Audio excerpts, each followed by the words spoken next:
Zoom too. Yeah, it's on. It's on. All right. Shalom, Israel. Looks like we're live.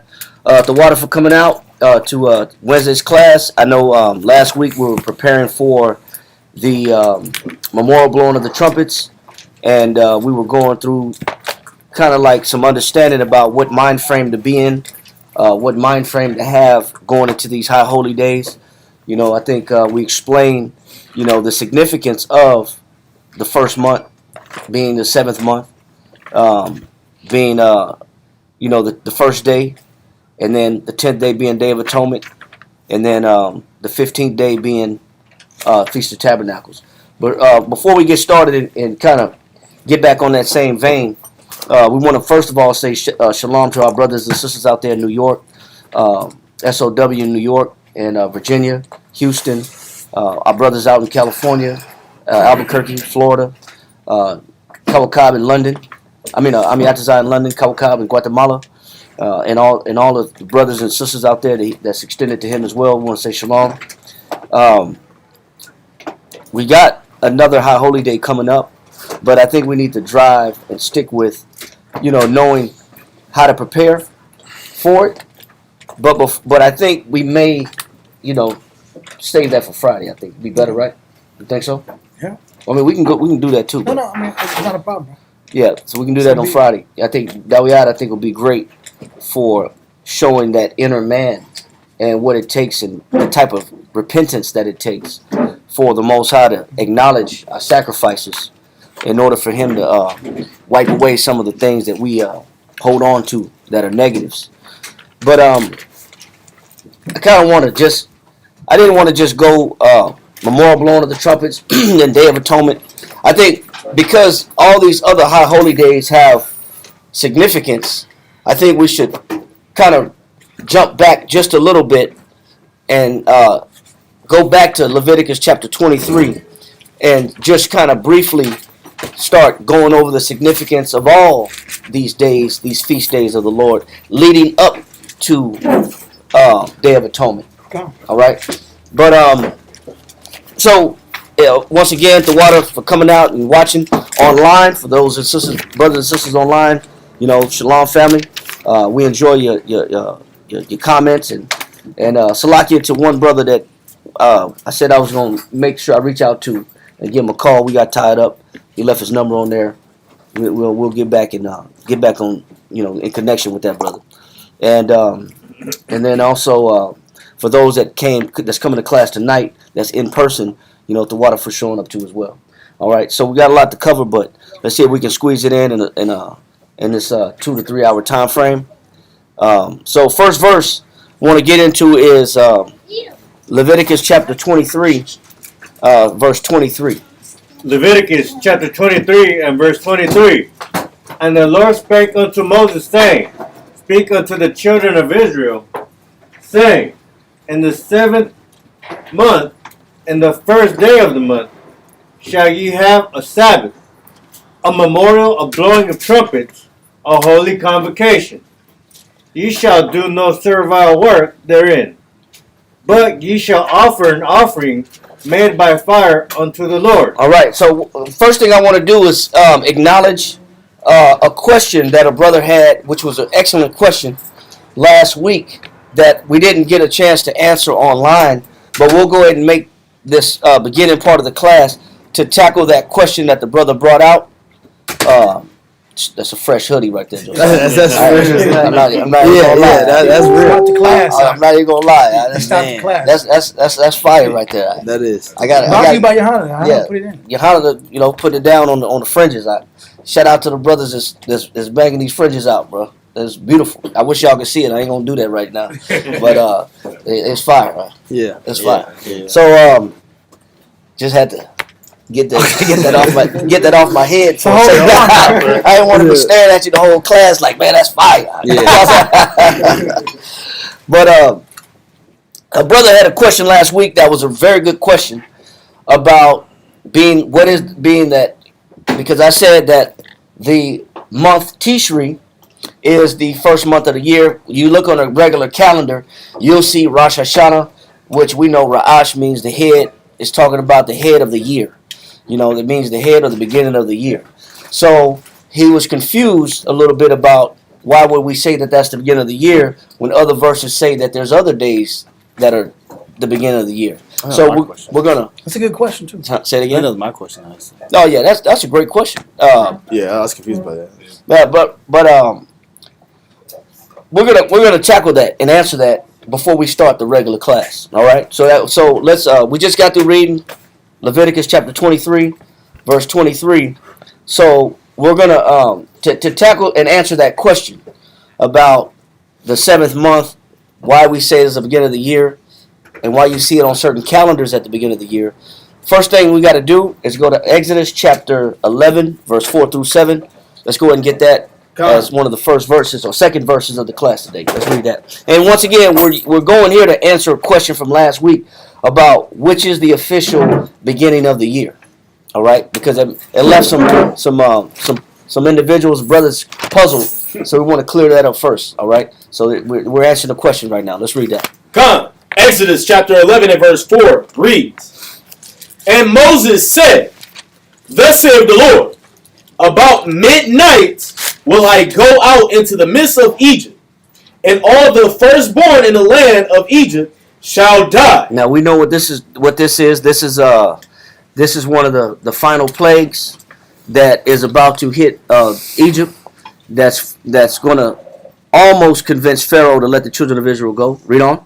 Come, from the firstborn of Pharaoh that sitteth upon his throne, even unto the firstborn of the maid servant that is behind the mill, and all the firstborn of beasts.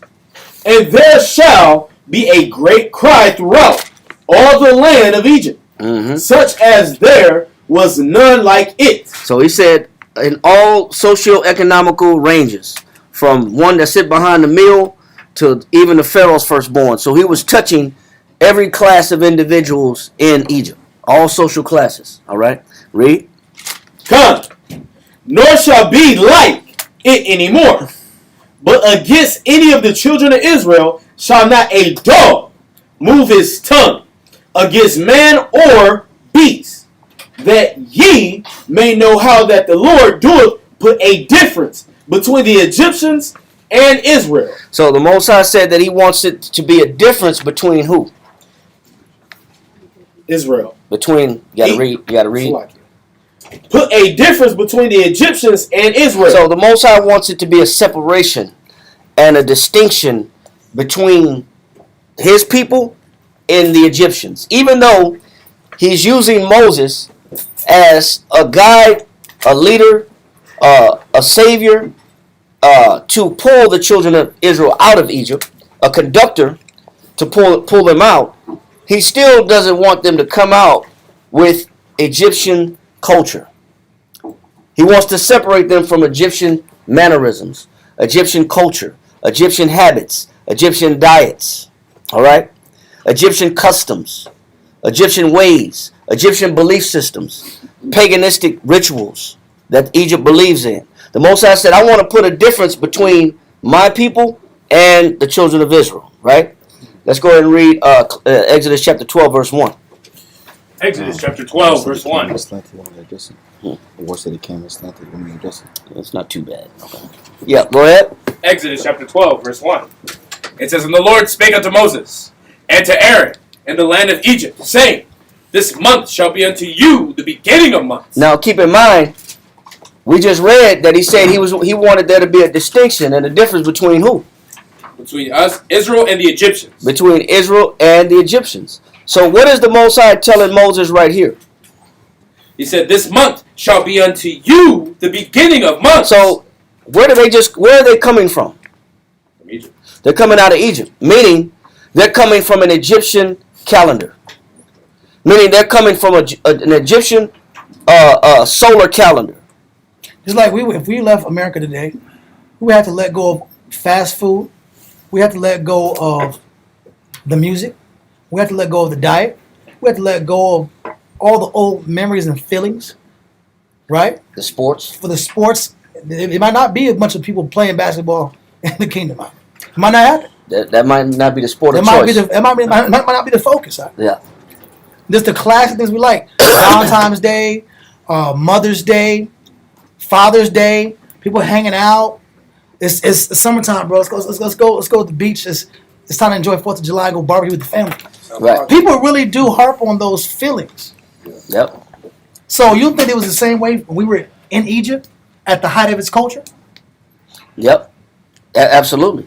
And so that's why the Most High has to also put a distinction in how they observe years, how they observe months, how they observe days.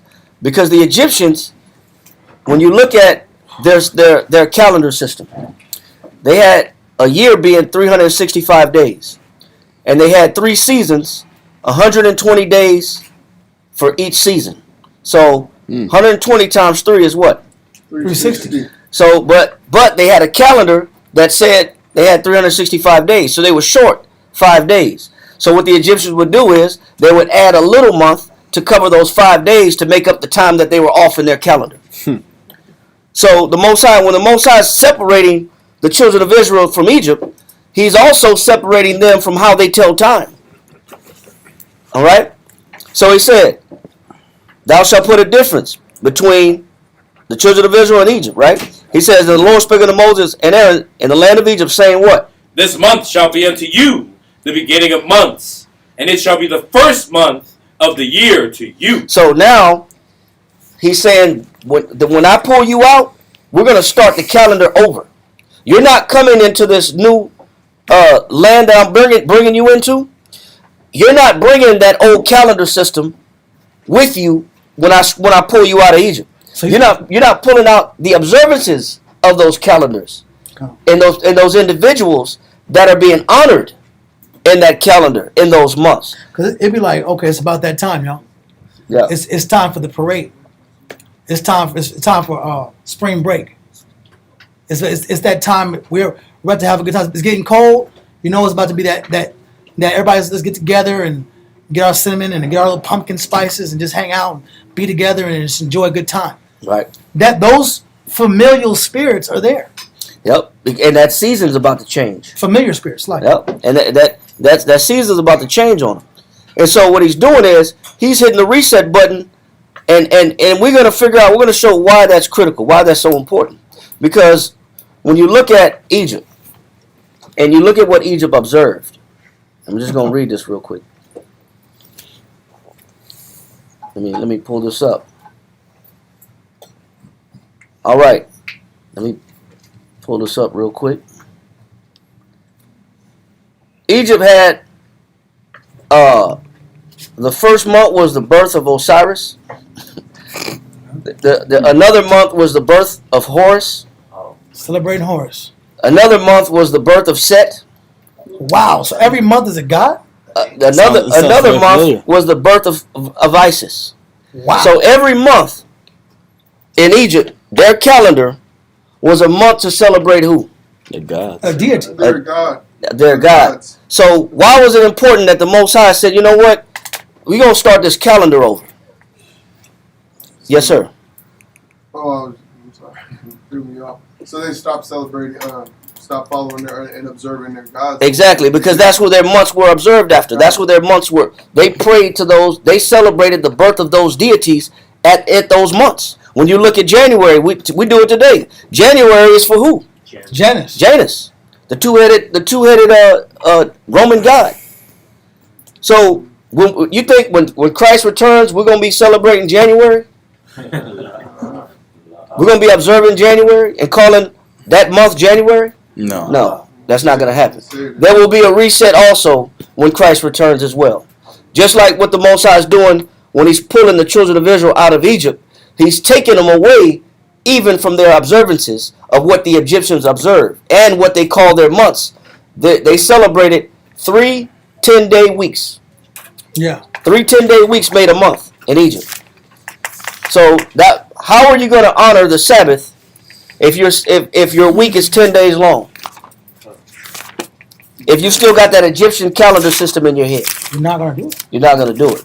How are you going to observe the Most High's high holy days when you're still using an Egyptian calendar? So the Most High is stripping. That's one of the first things He's doing as He's telling Moses, when I pull you out of Egypt, we're going to start this thing over. We're going to start this date over. We're starting this time over.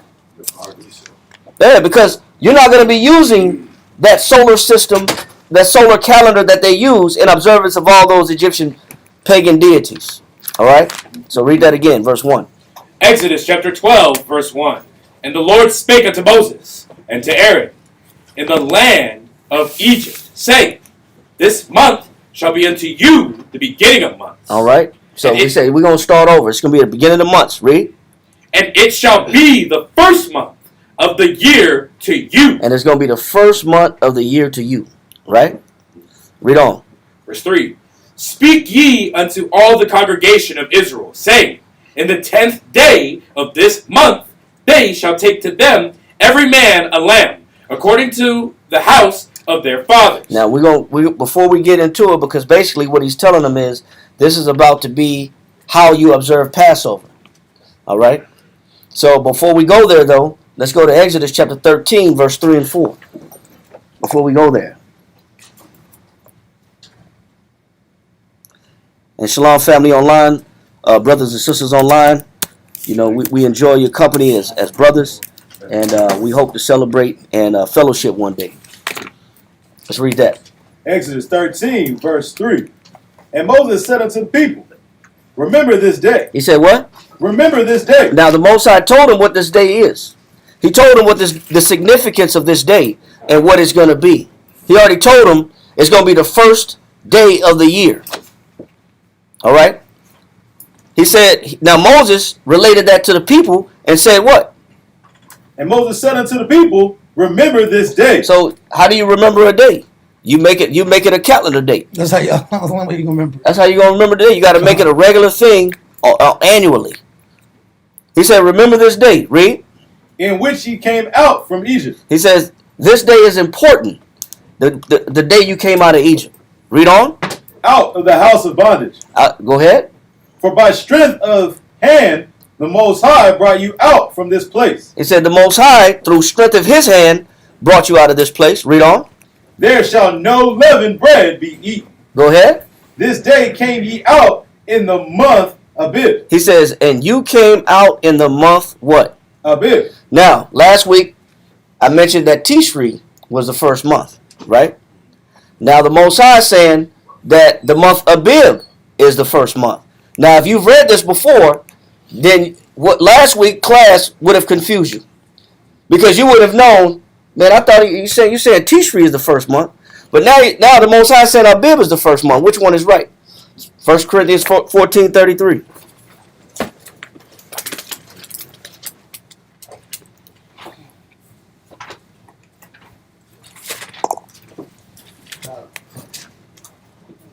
First Corinthians chapter 14, verse 33. For the Most High is not the author of confusion. It says, so the Most High is not the what? For the Most High is not the author of confusion. And I'm not trying to confuse anybody either.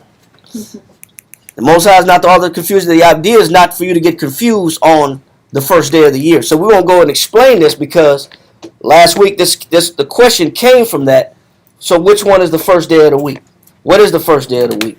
All right? I mean, first month of the year and the first day, which begins the memorial blowing of the trumpets in the month of Tishri. But the Most High is saying here that the month Abib is the first day of the month because it signifies when we made our exodus out of Egypt.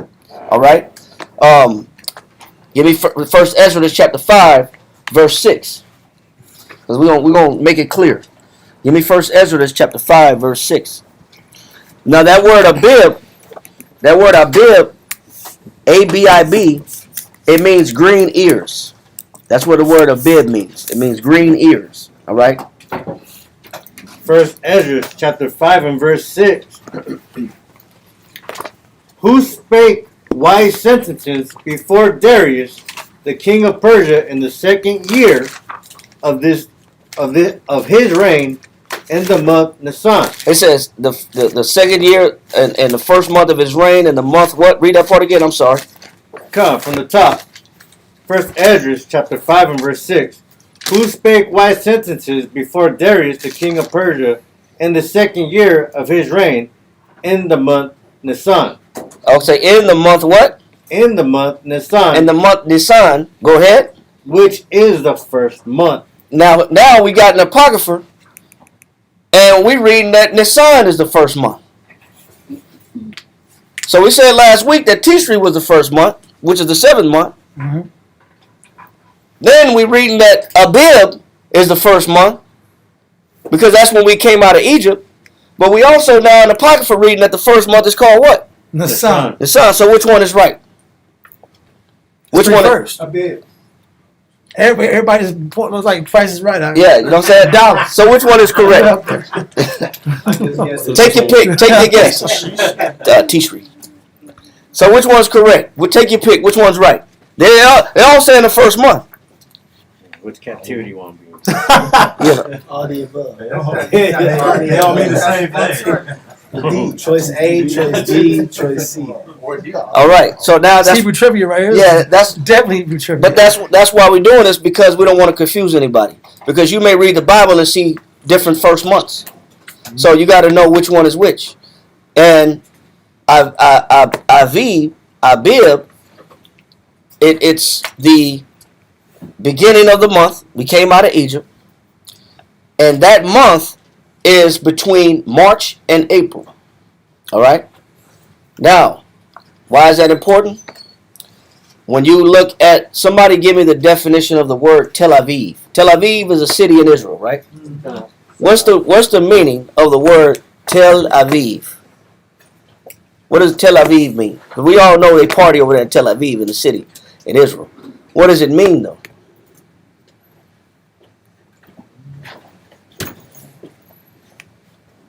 The old new land or spring? It says what?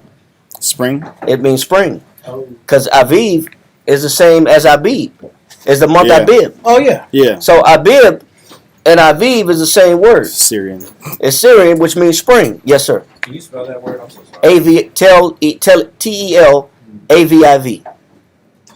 Aviv. Tel Aviv. All right. So it means spring. Okay. So Found this on the web. so now you're realizing that the month Abib, it also means spring, and it also signifies when we came out of Egypt.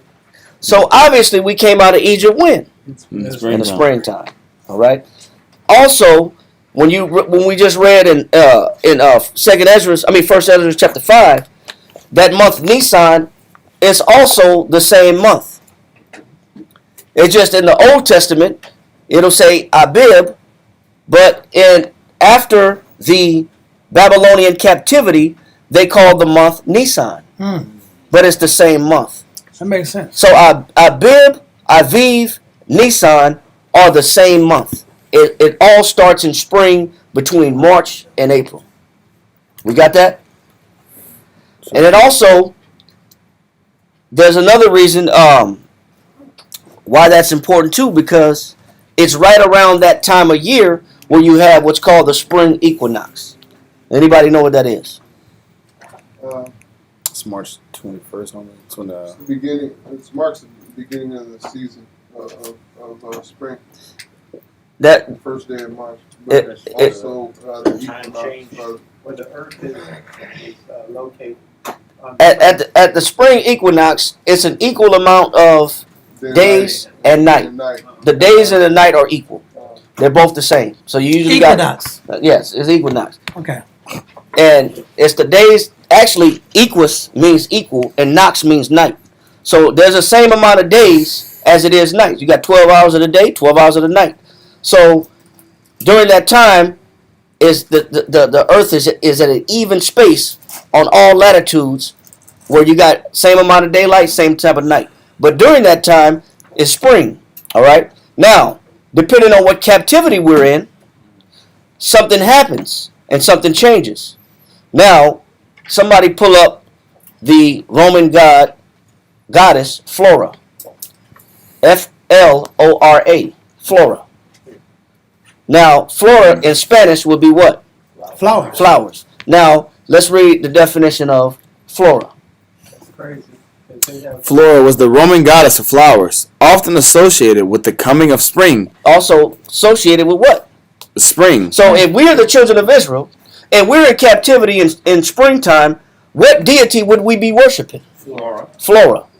Now give me the Greek goddess of spring, because what happens is these are the various captivities that we've been in, and we would have been observing those various gods and goddesses for those particular seasons. So when the Most High gave us a new calendar, he stripped us away from observing pagan deities. And this is why it was so critical that he said that this is going to be the new day, the new month of the new year. You're not going to observe Egyptian deities, the birth of Isis, the birth of Horus, the birth of Set, the birth of Osiris. That's not important. You're not going to be observing the goddess Flora or this other Greek goddess. So we got, it's Easter, Eostre, Erostra, or Stara. Same person. Start. Astarte. Astarte. Astarte. Ashtaroth. That's Babylonian. That's ancient Sumerian. So you're saying that's Flora. That's Flora. That's the same Wow. thing. Okay, it's the same thing. Yeah. Same deity. Same deity, still dealing with who? Semiramis. Still going back to who? Nimrod. So when the Most High is giving us a new calendar, he's stripping us away from all these pagan deities who the calendar that, unfortunately, that we be under, just like we're under a Greco-Roman system, Thursday. Frigga Day, which is Friday, Sunday. Woden's Day, which is Wednesday, Tuesday, which is the god Tu, the Norse god Tu, the brother of Thor. Monday is the moon's day. Saturn Day. Saturday is Saturn's day. That's the Roman god Saturn, god of wealth and capital. So you gotta see why the Most High is saying, listen, I'm stripping you away from all this, and I'm building you a new calendar and a new system.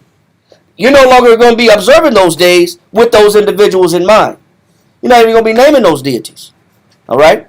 So, now we understand that. Let's go back to where you were in Exodus chapter 12, verse 2 one more time.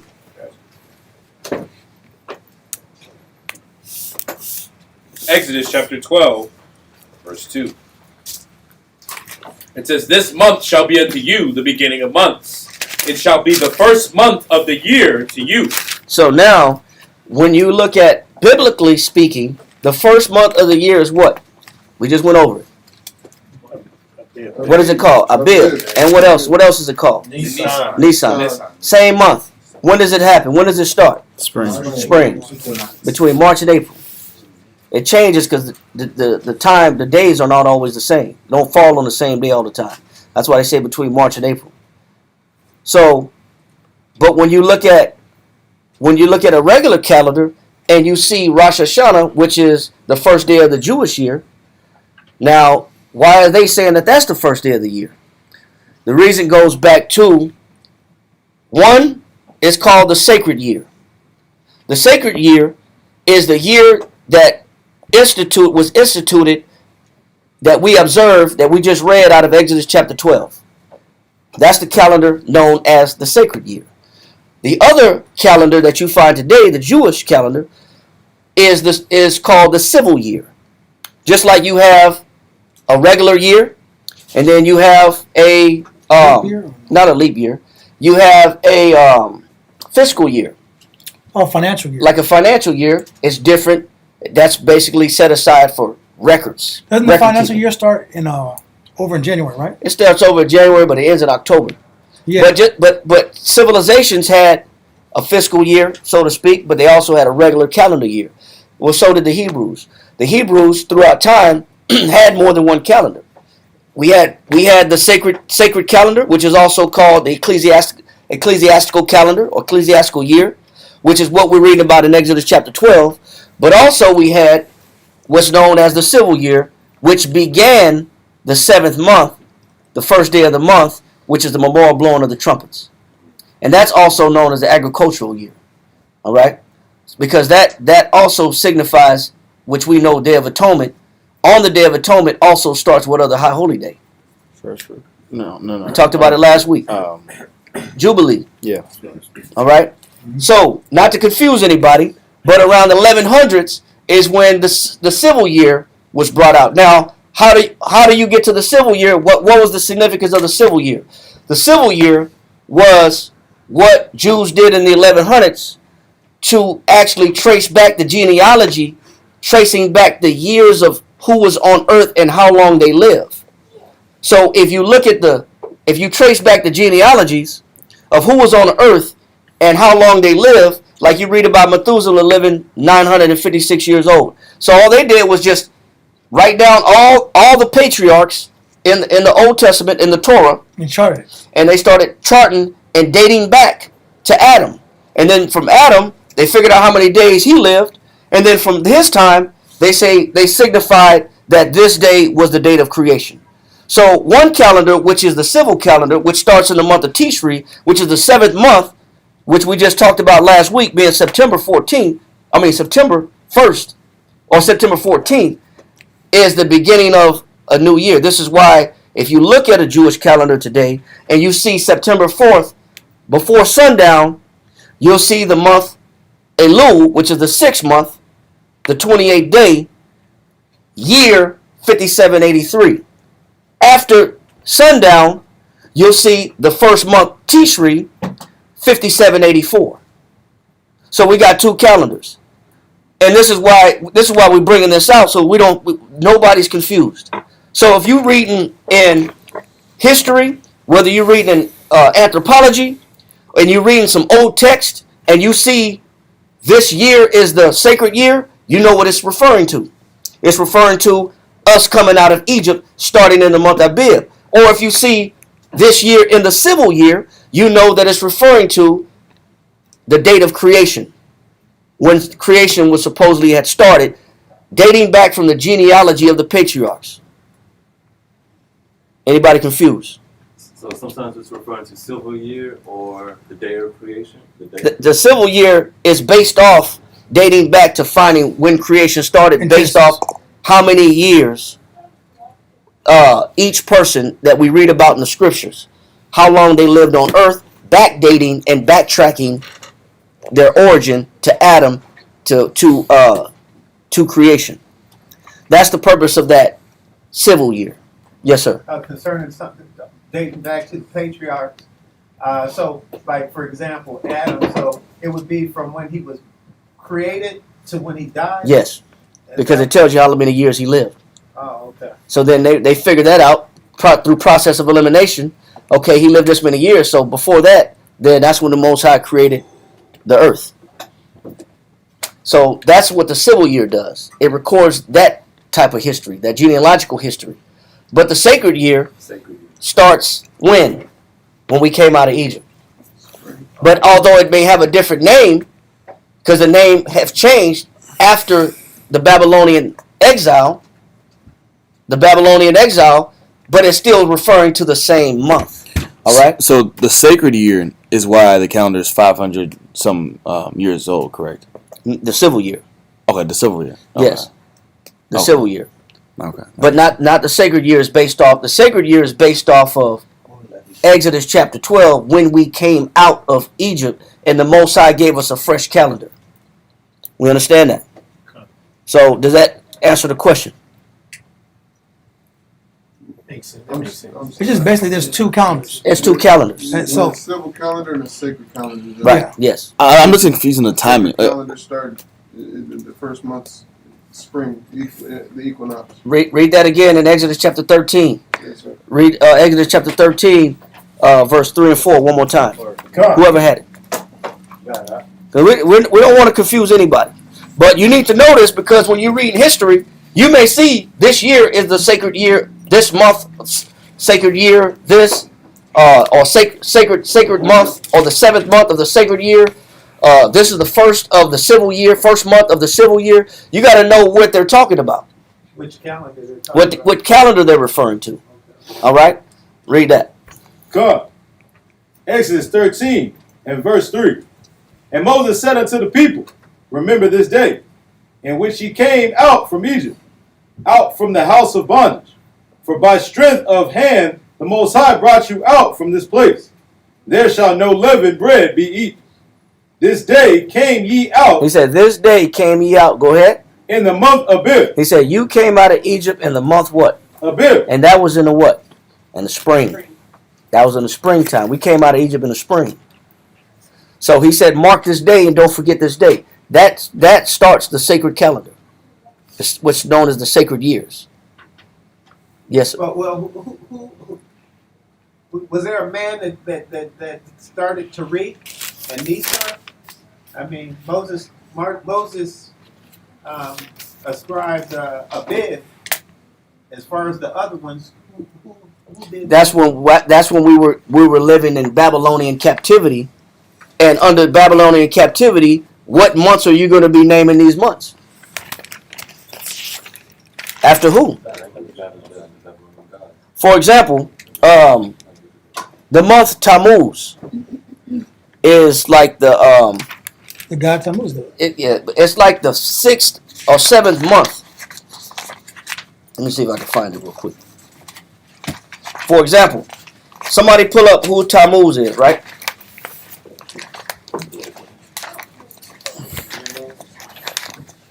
Who is Tammuz? Can you use one example? Yeah. You look at the month August, right? Right. We're under the Greco-Roman calendar. Our current calendar is the Greco-Roman calendar, meaning the Greek/Roman calendar. Who was the man in Greece or Rome? Who was the king of Rome? "Quote unquote" king of Rome, Caesar of Rome. Augustus. Augustus, right? Who was the first "quote unquote" Caesar of America? "Quote unquote" George Washington. So if I'm not going to go in that conversation. Yeah, okay. But that's why I said so-called, right? Wherever we go off of. Yeah. But that's the equivalent of saying this month is George Washington month. But if you go back to the Greco-Roman Empire, their figure, their deity, their central figure of appreciation or importance is who? Augustus. So we're going to name the month after Augustus. Now in quote-unquote black culture, we have what? Black History Month. And that really is whose month? MLK's month, right? So if we were going to deify MLK, it would be the month of Martin, right? Right. So every society has their deification of a man, and they make him into a god, or it's just straight up a god, because that's the law of that culture. So this is why by default we call January the first month of the year, and December the 10th month of the year, or the 12th month when Decca is really 10.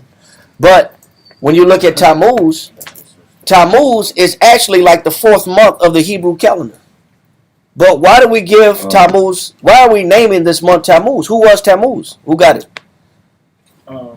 Tammuz, a Phoenician idol. He's a what? A Phoenician idol. So where did we get that from? Why are we calling the 4th month, which is between June and July, Tammuz, after a Phoenician idol? Because we were under captivity of people who called that month that, who labeled that month as this. This is why we adopted those other names. Make sense? He said Tammuz was who? A Phoenician idol. Go ahead. God of fertility. But it's a god of who? Fertility. It's a pagan god. It's a pagan deity. So you see how, based on where we came from and what captivity we were under, we labeled that calendar after their gods? That's crazy. But do you understand it? All right. So, but we also know the weeping of Tammuz was in honor of Nimrod. Yeah. We know that Tammuz was also Nimrod. Tammuz was also Saturn, the Roman god Saturn. His star was Saturn. In mythology, they say when Nimrod died, Semiramis spread the rumor that he died and he became the star Saturn. Just like. And that star Saturn is the same star that you put on top of the Christmas tree. There you go. Which is the star Saturn, which represents the star Saturn on top of that Christmas tree. Look how beautiful this tree is. Everybody put the damn star on their tree because the tree represents who? Nimrod. And what culture? In Babylonian culture. And why do you put gifts under the tree? Because Semiramis said if you don't pay homage to Nimrod, the tree is going to fall on you. That's why in Jeremiah chapter 10 it says, be not afraid of these signs. Be not dismayed at the signs of heaven. He said they ain't going to do you no hurt. And neither will they do you any good. But it's for the kids. Right. So no, it's for the gods. Right. It's for the gods, bro. Yes, sir. Are they doing all this to mock God? No, they're just pagans. Or it's just their That's stuff? just their culture. But unfortunately, when we mock the Most High, He puts us in captivity under these other cultures. Like Pride Month. You don't look up in 10, 20 years, that's going to be their month. Pride Month, listen, you can't go shopping without them forcing a bag. Here you go, sir. Like, Rainbow I bag. don't want this bag. Yeah, rainbow bags. I don't want this bag. But Rainbow cups. Yeah, you know the saying, June is Pride Month, but July is Trans Month.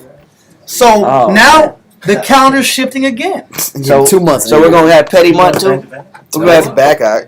It's gonna be a petty month. Yeah. Come on, bro. Pride month. So now, do we understand? Have any questions about the calendar? We had to bring that out to make it known. So as you read history, Yeah. as you read, you go through different sources and you read different things. Don't be confused about when you see what the sacred year is or what the civil year is, because you can be confused. Because we did have two calendars. All right. So I think it's important, since we kind of went over memorial blowing of the trumpets last week. I kind of wanted to go back to Leviticus chapter 23 and start over and kind of bring in some significance of the other high holy days as well, since we're talking about the calendar. Since we're talking about we're in the middle of some very important feasts coming up. This month alone, remember, you had the memorial blowing of the trumpets. We had on the 14th, sundown. Also, that same day was a new moon celebration.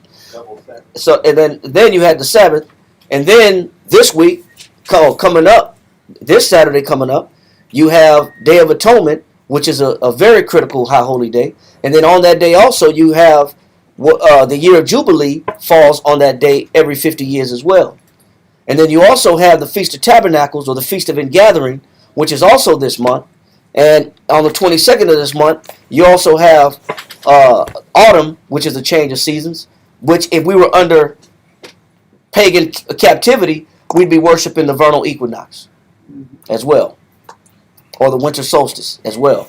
So we're just getting back to what is our culture. right, we're getting back to what's our culture versus what we've been indoctrinated with. So now let's go back to our culture and what the Most High gave us. Yes, sir. Go ahead. I'm sorry. I'm sorry. I got thrown off. You said the winter. It wouldn't be the fall equinox. No, it's two equinoxes. You got the fall equinox, spring equinox, and it's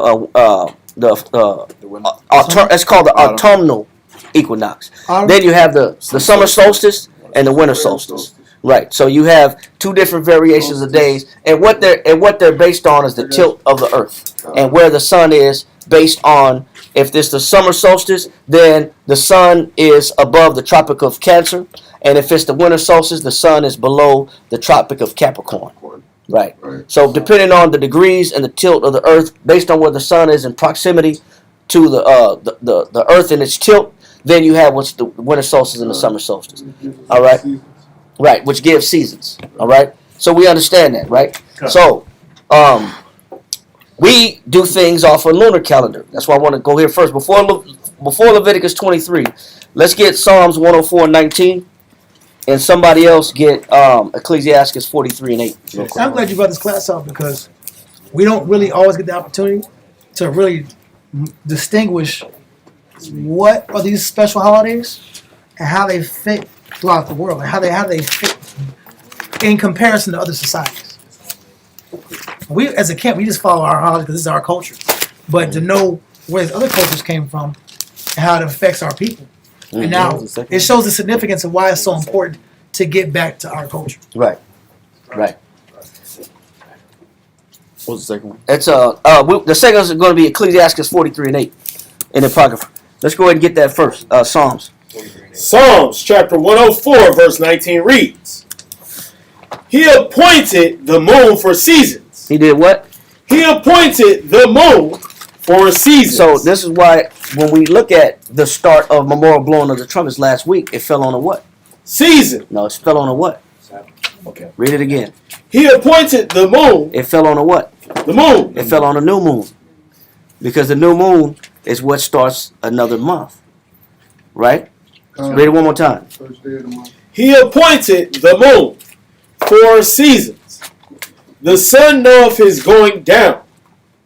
Thou makest darkness, and it is night, wherein all the beasts of the forest do creep forth. All right, let's go to Ecclesiastes chapter 43 and verse 8. Ecclesiasticus chapter 43, verse 8. It says, the month is called after her name. It says the month is called after whose name? Her name. What's her name? Who is the her? The moon. The moon. That's where you get the word. The word month comes from the word moon.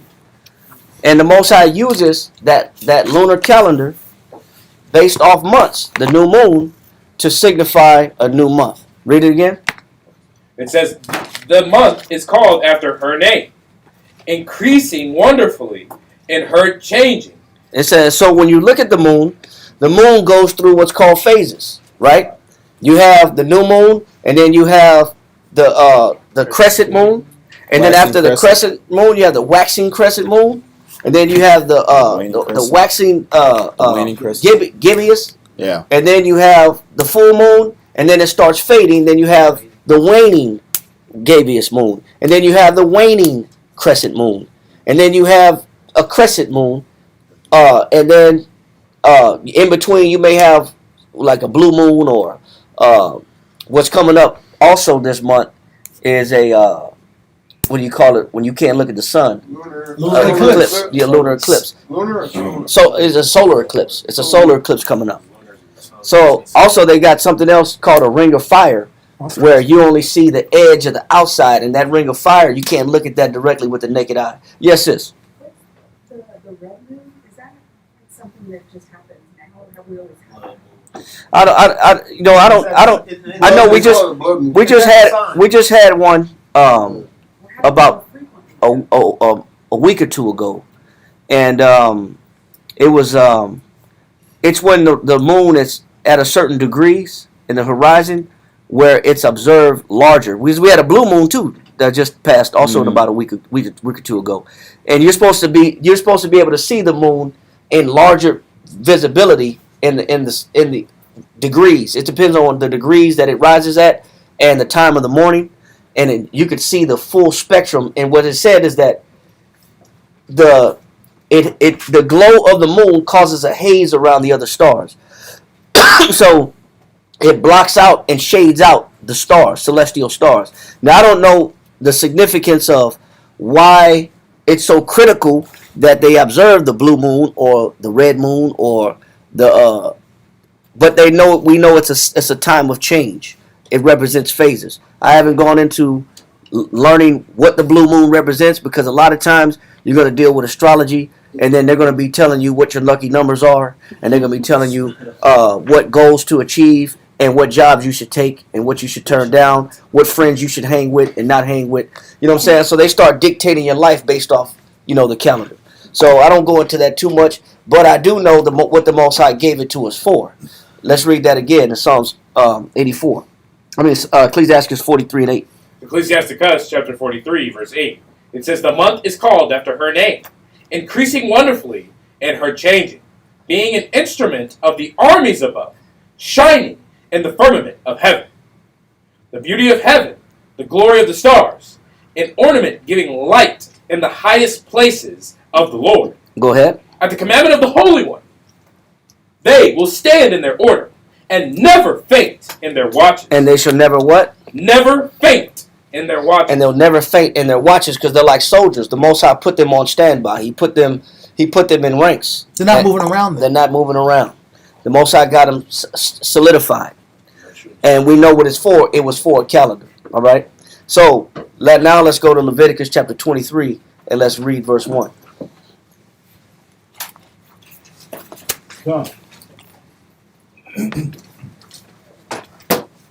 Leviticus 23 verse 1. And the Most High spake unto Moses, saying, Speak unto the children of Israel, and say unto them, concerning the feast of the Lord, which ye shall proclaim to be holy convocations. Go ahead. Even these are my feasts. He said, even these are my what? Feasts. So the Most High, when he gave us a new month and a new year and the beginning of months, he also reestablished what days which are holy to him. These are high holy days. So the objective was to discard and do away with those Egyptian deities and observing the birth of those Egyptian gods. So the Most High said, listen, I'm giving you a new date, a new calendar, and I'm also giving you new high holy days. That's why a lot of us coming into this knowledge and this truth, we have a tough time. Some of us have a tough time departing from Christmas, or departing from Halloween, or departing from Valentine's Day, or St. Patrick's Day, or Columbus Day. So we have a hard time departing from these days because they've been ingrained into us. But this is what the Most High is doing to the children of Israel. He's giving them a fresh start, a new year, and he's giving them high holy days that he considers sacred. All right? Read on. God, Leviticus 23 verse 3. 6 days shall work be done, but the 7th day is the Sabbath of rest. He said the 7th day is the what? Sabbath of rest. The 7th day is the Sabbath of rest, right? Go ahead. And holy convocation. It's a what? Holy convocation. So now that Sabbath, that word Sabbath means rest, but it's a holy convocation. That word convocation means a calling together. It's also known as a public meeting, and it's also called a rehearsal assembly. It's called a rehearsal assembly. Now, what is a rehearsal? Practice. It's practice. Practice for what? An important event. An important event. But ultimately, what you're doing when you celebrate the Sabbath and you come together, you're practicing unifying, and you're practicing joining yourself with somebody that's like-minded. You're practicing fellowshipping. But on the Sabbath, the law was read, so you're practicing. This is part of our culture, to come together every Sabbath and hear the reading of the law. But it doesn't mean I stay home by myself and go to sleep. It doesn't mean I do nothing and I just sit in my bed in my spiritual chamber at home. It's actually the opposite. You're actually supposed to gather together every Sabbath. You're supposed to come together. But people pick and choose what they feel like the Sabbath means to them, so they isolate themselves, they distance themselves, and they call themselves spiritual in their own little spiritual chamber. And that's not what the Sabbath is. The Sabbath is a collection of people coming together, meeting together. It's a formal meeting. It's a sacred meeting. It's a holy convocation. This is why it's called a rehearsal assembly. You're practicing coming together. All right? Now, why is that important? Zephaniah 2:1 says what? Gather together. Whole nation You got the camera. You got to pull it, bro. Because you're speaking fast, but the camera may not pick it up. Can we get the scripture, sir? Zephaniah what? 2 and 1. 2 and 1. Zephaniah chapter 2, verse 1. Gather yourselves together, yea, gather together, O nation not desired. Go ahead. Before the decree bring forth, before the day pass as the chaff. So you're practicing gathering together before what? Before the decree bring forth. Go ahead. Before the day pass as the chaff. Go ahead. Before the fierce anger of the Most High come upon you. Because we know that we're in the last days, and the Most High is about to exact vengeance, according to Jude, on this earth. So we're practicing coming together before the Most High blows that final trumpet. So you got to practice every Sabbath. There's a new opportunity to practice coming together, because before it's too late. And that's what he's saying right here. Before the Most High decide to end it all and burn this all these things that we see will be dissolved. Like the scriptures say, what type of seeing that all these things shall be dissolved, what manner of man shall ye be? Are you going to be a solo dolo man? Are you going to be a me, myself, and I man? Are you going to be the I roll one deep man? Or are you going to practice coming together, congregating as a body and as a unit, as an army? Are you going to come together as a collection of people of believers? Or are you going to do your own thing, go your own way, live your own life, and be an individual? And make sure you just pay your bills. And to make sure you're just responsible for the things that got your name on it. You can live that life too. But that's not what we're practicing for. That wasn't the purpose of establishing the Sabbath. The Sabbath was established so you learn how to come together. All right? Let's go back to Leviticus chapter 23 and get that right there. Verse 3. Yes, sir. Leviticus 23 and verse 3. 6 days shall work be done, but the seventh day is the Sabbath of rest. Also, what the Sabbath is, it's an appreciation and an acknowledgement of the Most High. Go to Genesis chapter 2, verse 1. Somebody else, read Genesis chapter 2, verse 1.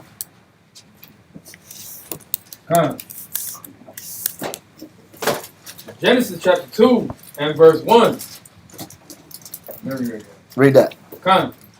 Genesis chapter 2 and verse 1. Thus the heavens and the earth were finished, and all the host of them. And on the seventh day, the Most High ended his work which he had made. Go ahead. And he rested on this seventh day. So as we come together and gather together and unify and hear the reading of the law, we also commemorate what? We also commemorate the Most High's creation and show thankfulness of what he has done. It's also in commemoration of what the Most High put together and what he established.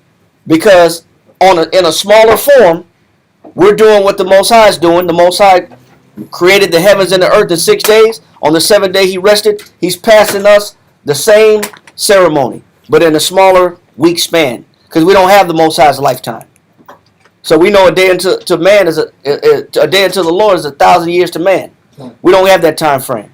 So, but what we can do though is duplicate the significance of what the Most High did when he created the heavens and the earth. He rested on the what? On the seventh day. Read on. And on the seventh day, the Most High ended his work which he had made, and he rested on the seventh day from all his work which he had made. And the Most High blessed the seventh day and sanctified it, because that in it he rested from all his work which the Most High created and made. These are the generations of the heavens and of the earth when they were created, and the day that the Most High power made the earth and the heavens. So as we do come together and gather together and unify, it's also in commemoration of who? The Most High and his work. This is why the Most High said he blessed it and he commemorated it. That the 7-day work week or 6-day work week, 1 day of rest, that was ordained by the Most High. All right? And the Most High gave that to us. Let's go to Mark chapter 2, verse 23 real quick. The Most High gave that to us in mind because the Most High rested on his day. He extended us the same opportunity. Let's go to Mark chapter 2, verse 23. Mark chapter 2 and verse 23. And it came to pass that he went through the cornfield on the Sabbath day. And his disciples began, as they went, to pluck the ears of corn. And the Pharisees said unto him, Behold, why do they on the Sabbath day that which is not lawful? Read it again. Read that part again. And the Pharisees said unto him, Behold, why do they on the Sabbath day that which is not lawful? He said, why do they do that which is not lawful? Why are they plucking ears of corn on the Sabbath day? Now you had individuals that were sticklers to the law and didn't understand that there's a deeper meaning behind the Sabbath day. They just said you're not allowed to pluck those ears of corn. Read on. Verse 25. And he said unto them, Have ye never read what David did when he had need and was a hungered, he and they that were with him? How he went into the house of the Most High in the days of Abiathar, and the high priest, and did eat the showbread. He said, but did you not read how David ate the showbread when him and his men were hungry? Because he did. What was David doing by coming in that temple eating the showbread? You're not supposed to touch the showbread. That's supposed to stay for 7 days. The showbread is supposed to stay on the table before the curtain for 7 days. Why did David eat that showbread? He was hungry. But who was hungry? Him and his men. Him and his men. So he was considering other people. Read. It says, and did eat the showbread, which is not lawful to eat, but for the priests. Go ahead. And gave also to them which were with him. And he gave it to other men that weren't priests. And he made sure that they ate. Read. And he said unto them, The Sabbath was made for man, and not man for the Sabbath. Go ahead.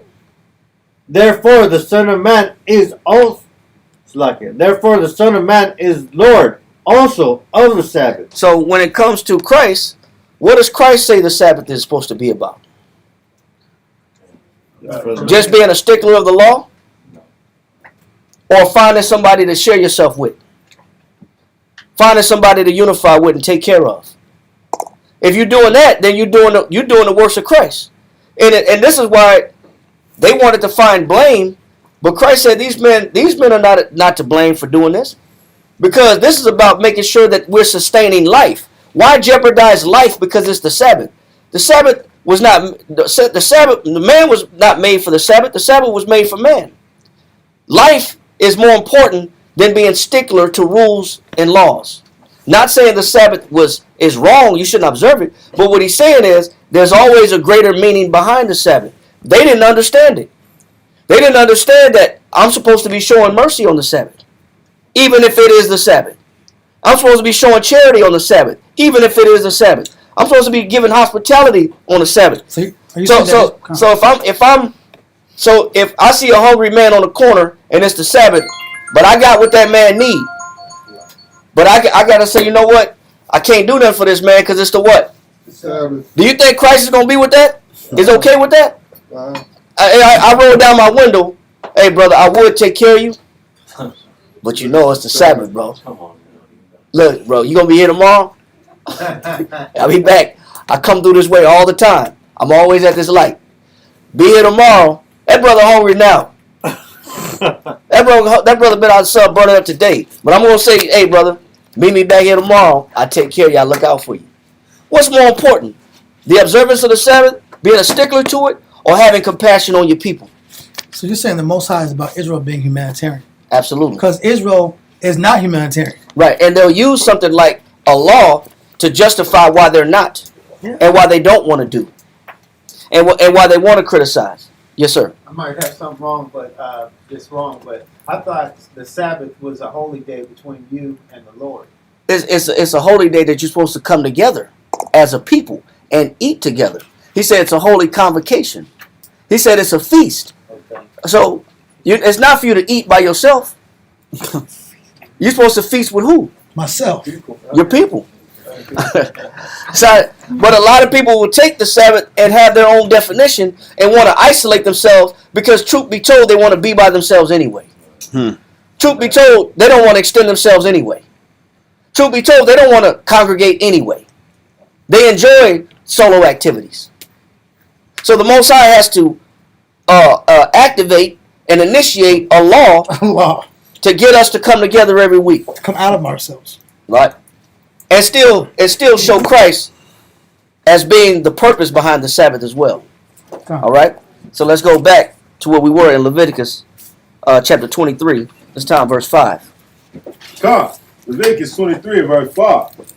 And the 14th day of the first month at even is the Lord's Passover. And now he says, in the 14th day of the first month at even. Now we know that this month is still what?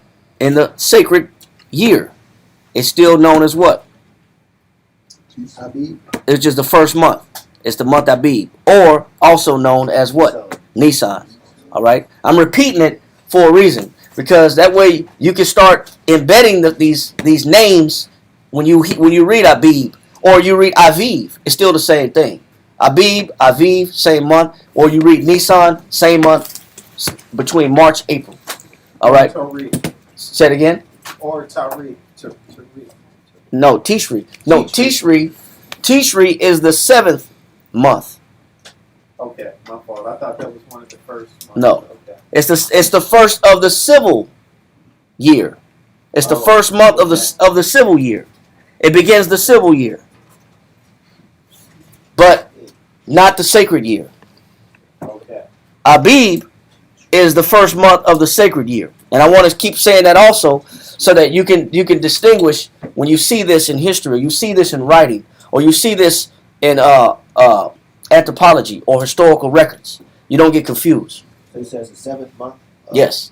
The 7th month it's the 7th month of the sacred year, but it's the first of the civil year. You got it? It's the 7th month. The sacred year starts when? Sacred year is April. The beginning of the sacred year starts in March and April. Then now you got April, May, May, June, June, July, July, August, August, September, September, October. Or let me say that again. March, April, April, May, May, June, June, July, July, August, August, September, September, October. So around September you got the 7th month. So that's the 7th of the sacred year. But Tishri is the 1st month of the civil year. You got that? All right, you got that?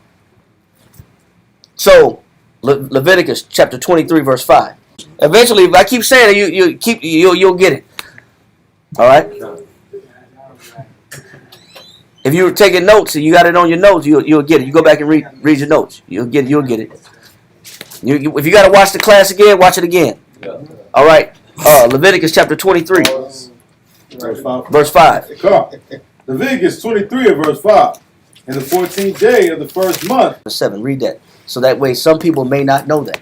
Thank you. 1 Corinthians chapter 5, verse 7. Read that.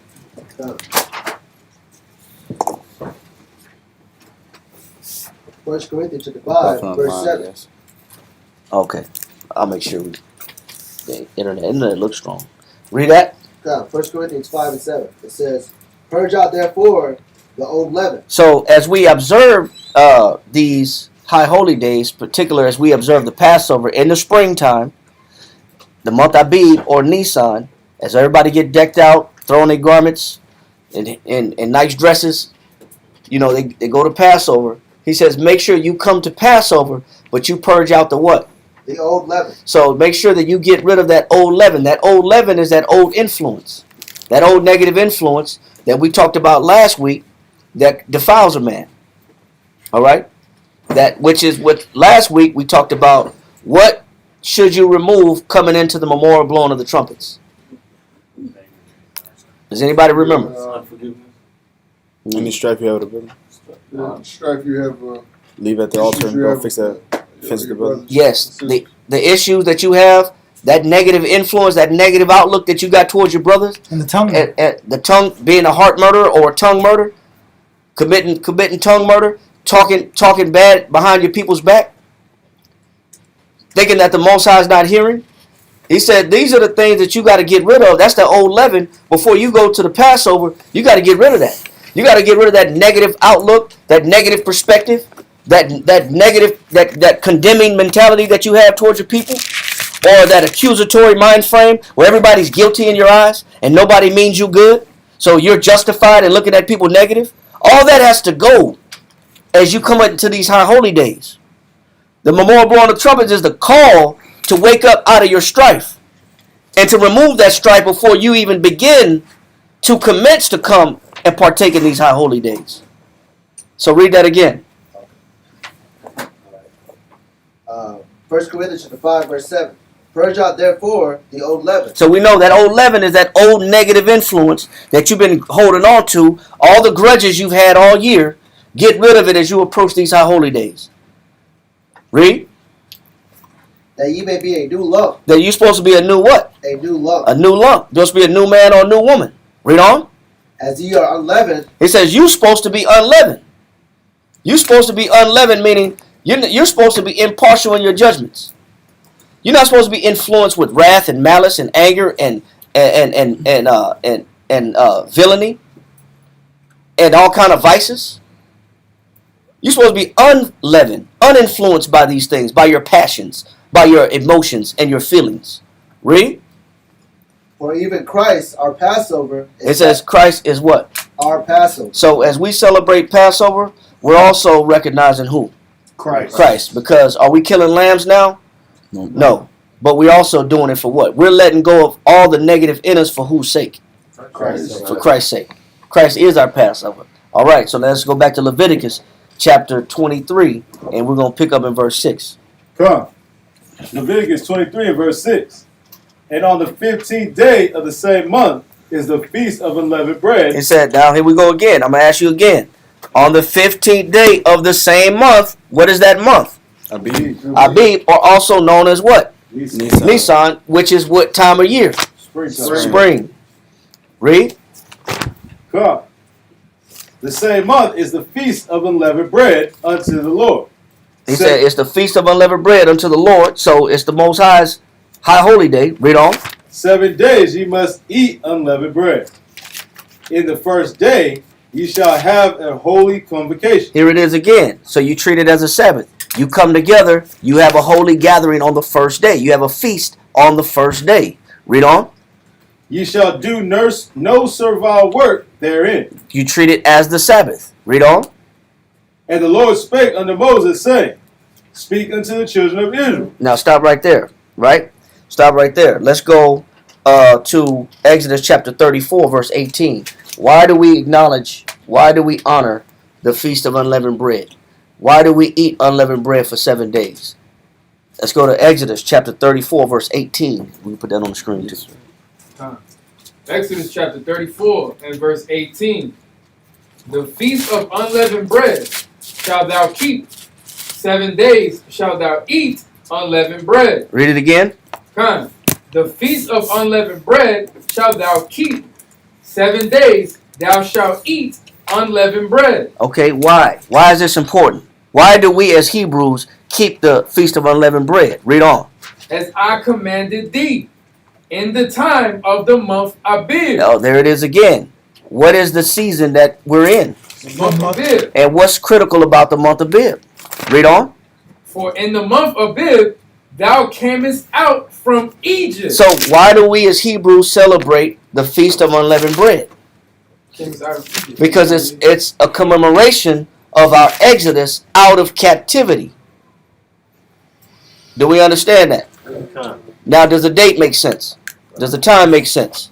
The reason makes sense. So now when somebody asks you, why do you celebrate the Feast of Unleavened Bread? Instead of throwing your shoulders up and like, you know what? I'll get back to you. Can't call it, I must spoil it. You know. We like some bread. You know? Yeah, you're supposed to get the matzos. I don't know. We just do matzos. Just look for some matzos and just find you can get the salted, you can get the unsalted. They're going up in price. They used to be $5 a box. Now they're $10 a box. I don't know why we do it, but go get you some matzos. And go get some unleavened bread. That was a big thing back in the day. You don't know. But now you know. That's the whole purpose of this topic of going back to these high holy days, so you understand what you're doing and why you're observing what you're doing. So we're observing the Feast of Unleavened Bread because it signifies and commemorates what? Us coming out of Egypt, celebrating the Exodus, and the Most High giving us a fresh start, a fresh year, a fresh month, and a new season, and a new opportunity, extending His mercy to us. All right? Let that go. Let's go to Exodus chapter 12, verse 18. Another brother, Deuteronomy chapter 16, verse 1.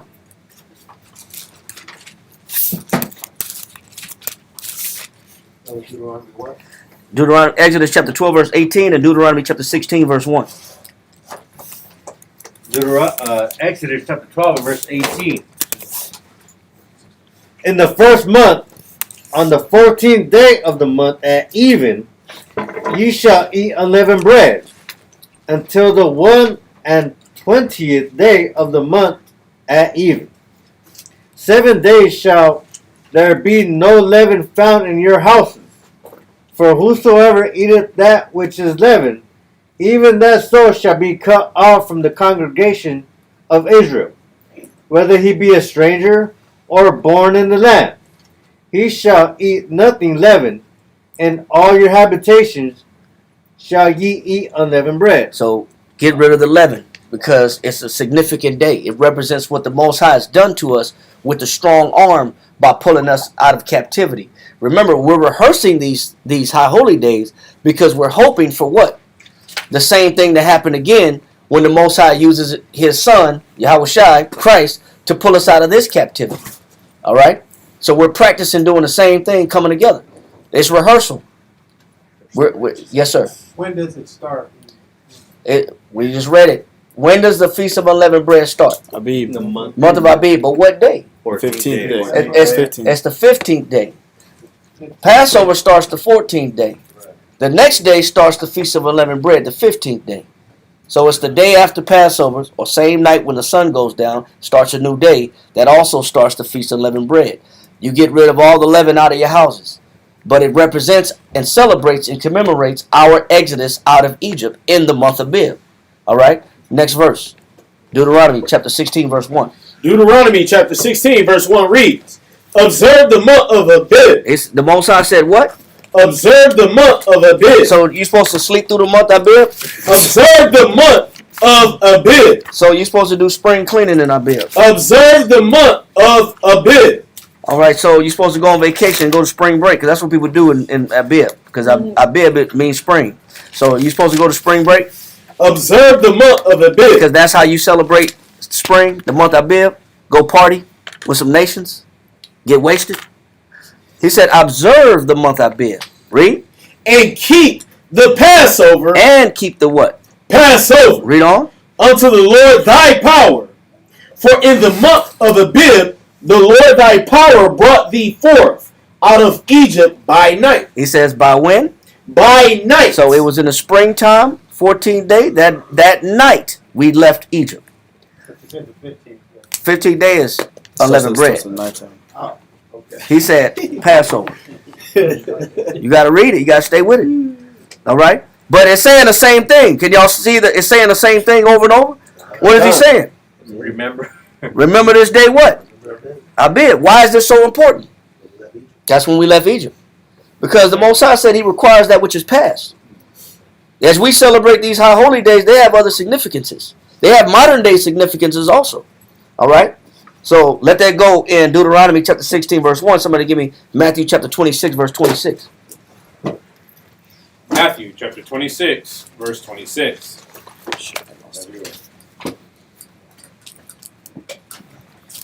Let's read that. Matthew chapter 26, verse 26. And as they were eating, Yahushua took bread and blessed it and brake it and gave it to the disciples and said, Take, eat, this is my body. He says, so Christ took bread that night he was betrayed, and he told his disciples what? Take, eat, this is my body. What were they eating at the Passover? Bread. No, what kind of bread? Matzah. The unleavened bread. Christ was celebrating the Passover, even the night before he was betrayed. That was known as the Last Supper. Actual bread. That was Right, made. but that bread that he was eating was what? Unleavened bread. Okay. So when we Without the old leaven. so Christ is when he's sending up a prayer and he's giving his disciples instruction. When he says, "Take, eat this bread," what type of bread was that? Unleavened. It was unleavened bread because it was at the Passover. It was in the month Abib or Nisan. It was the 14th day at even. All right, read. Verse 27. It says, And he took the cup. No, read the last part. Go back up. Got you.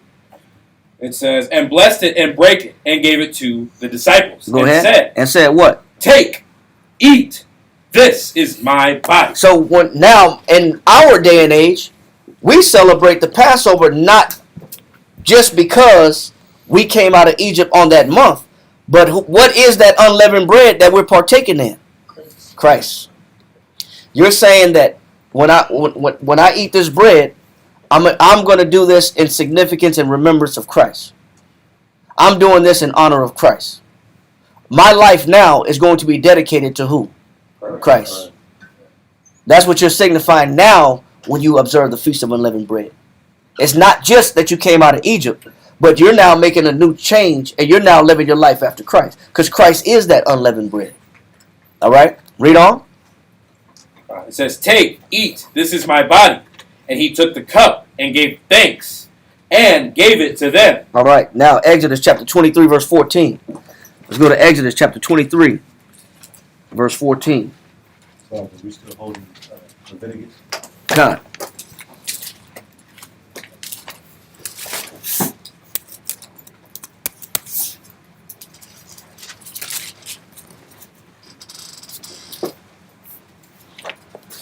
We're going to read Exodus chapter 23, verse 14 and 15.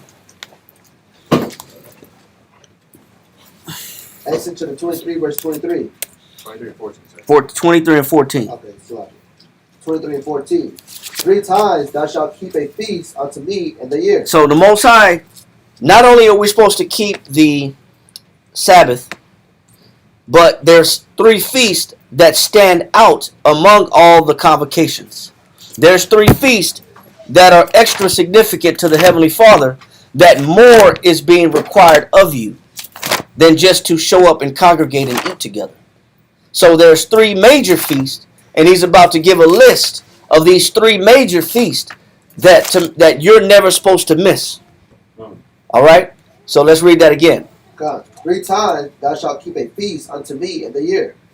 Thou shalt keep the feast of unleavened bread. So what's one of the major high holy days that the Most High said that you don't miss this? This is critical. This is important. Passover.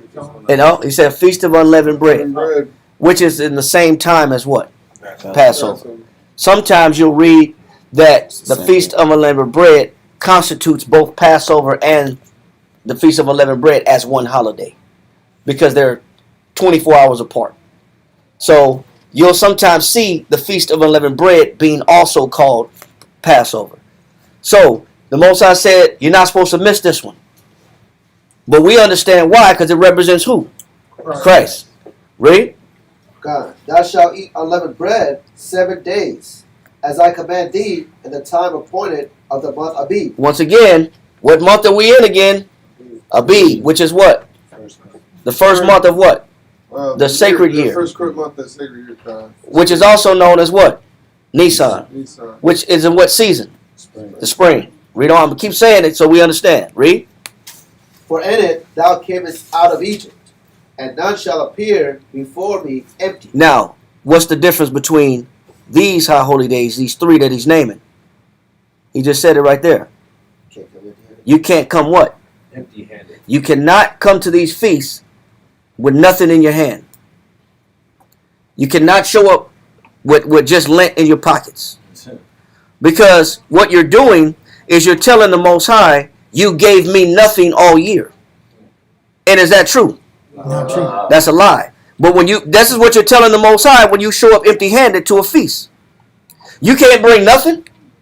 You're telling the Most High, you've done nothing for me this whole year.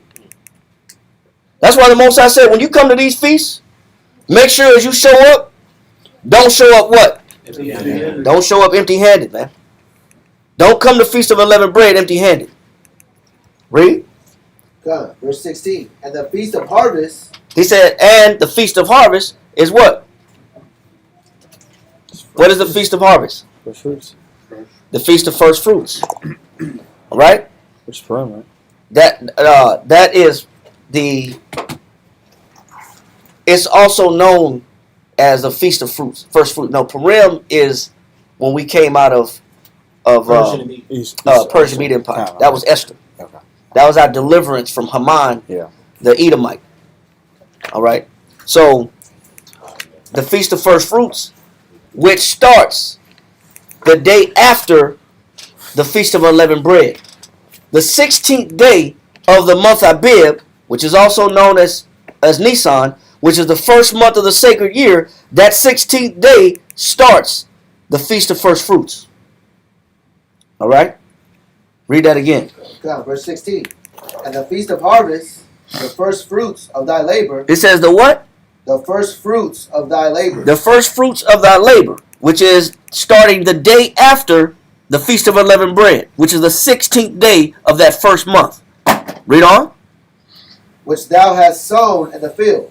He says, and what you reaped out of the field, what you've gathered out of the field is from what you planted. So it's the first crop that came up out of the ground, that came up in the spring after you planted that crop.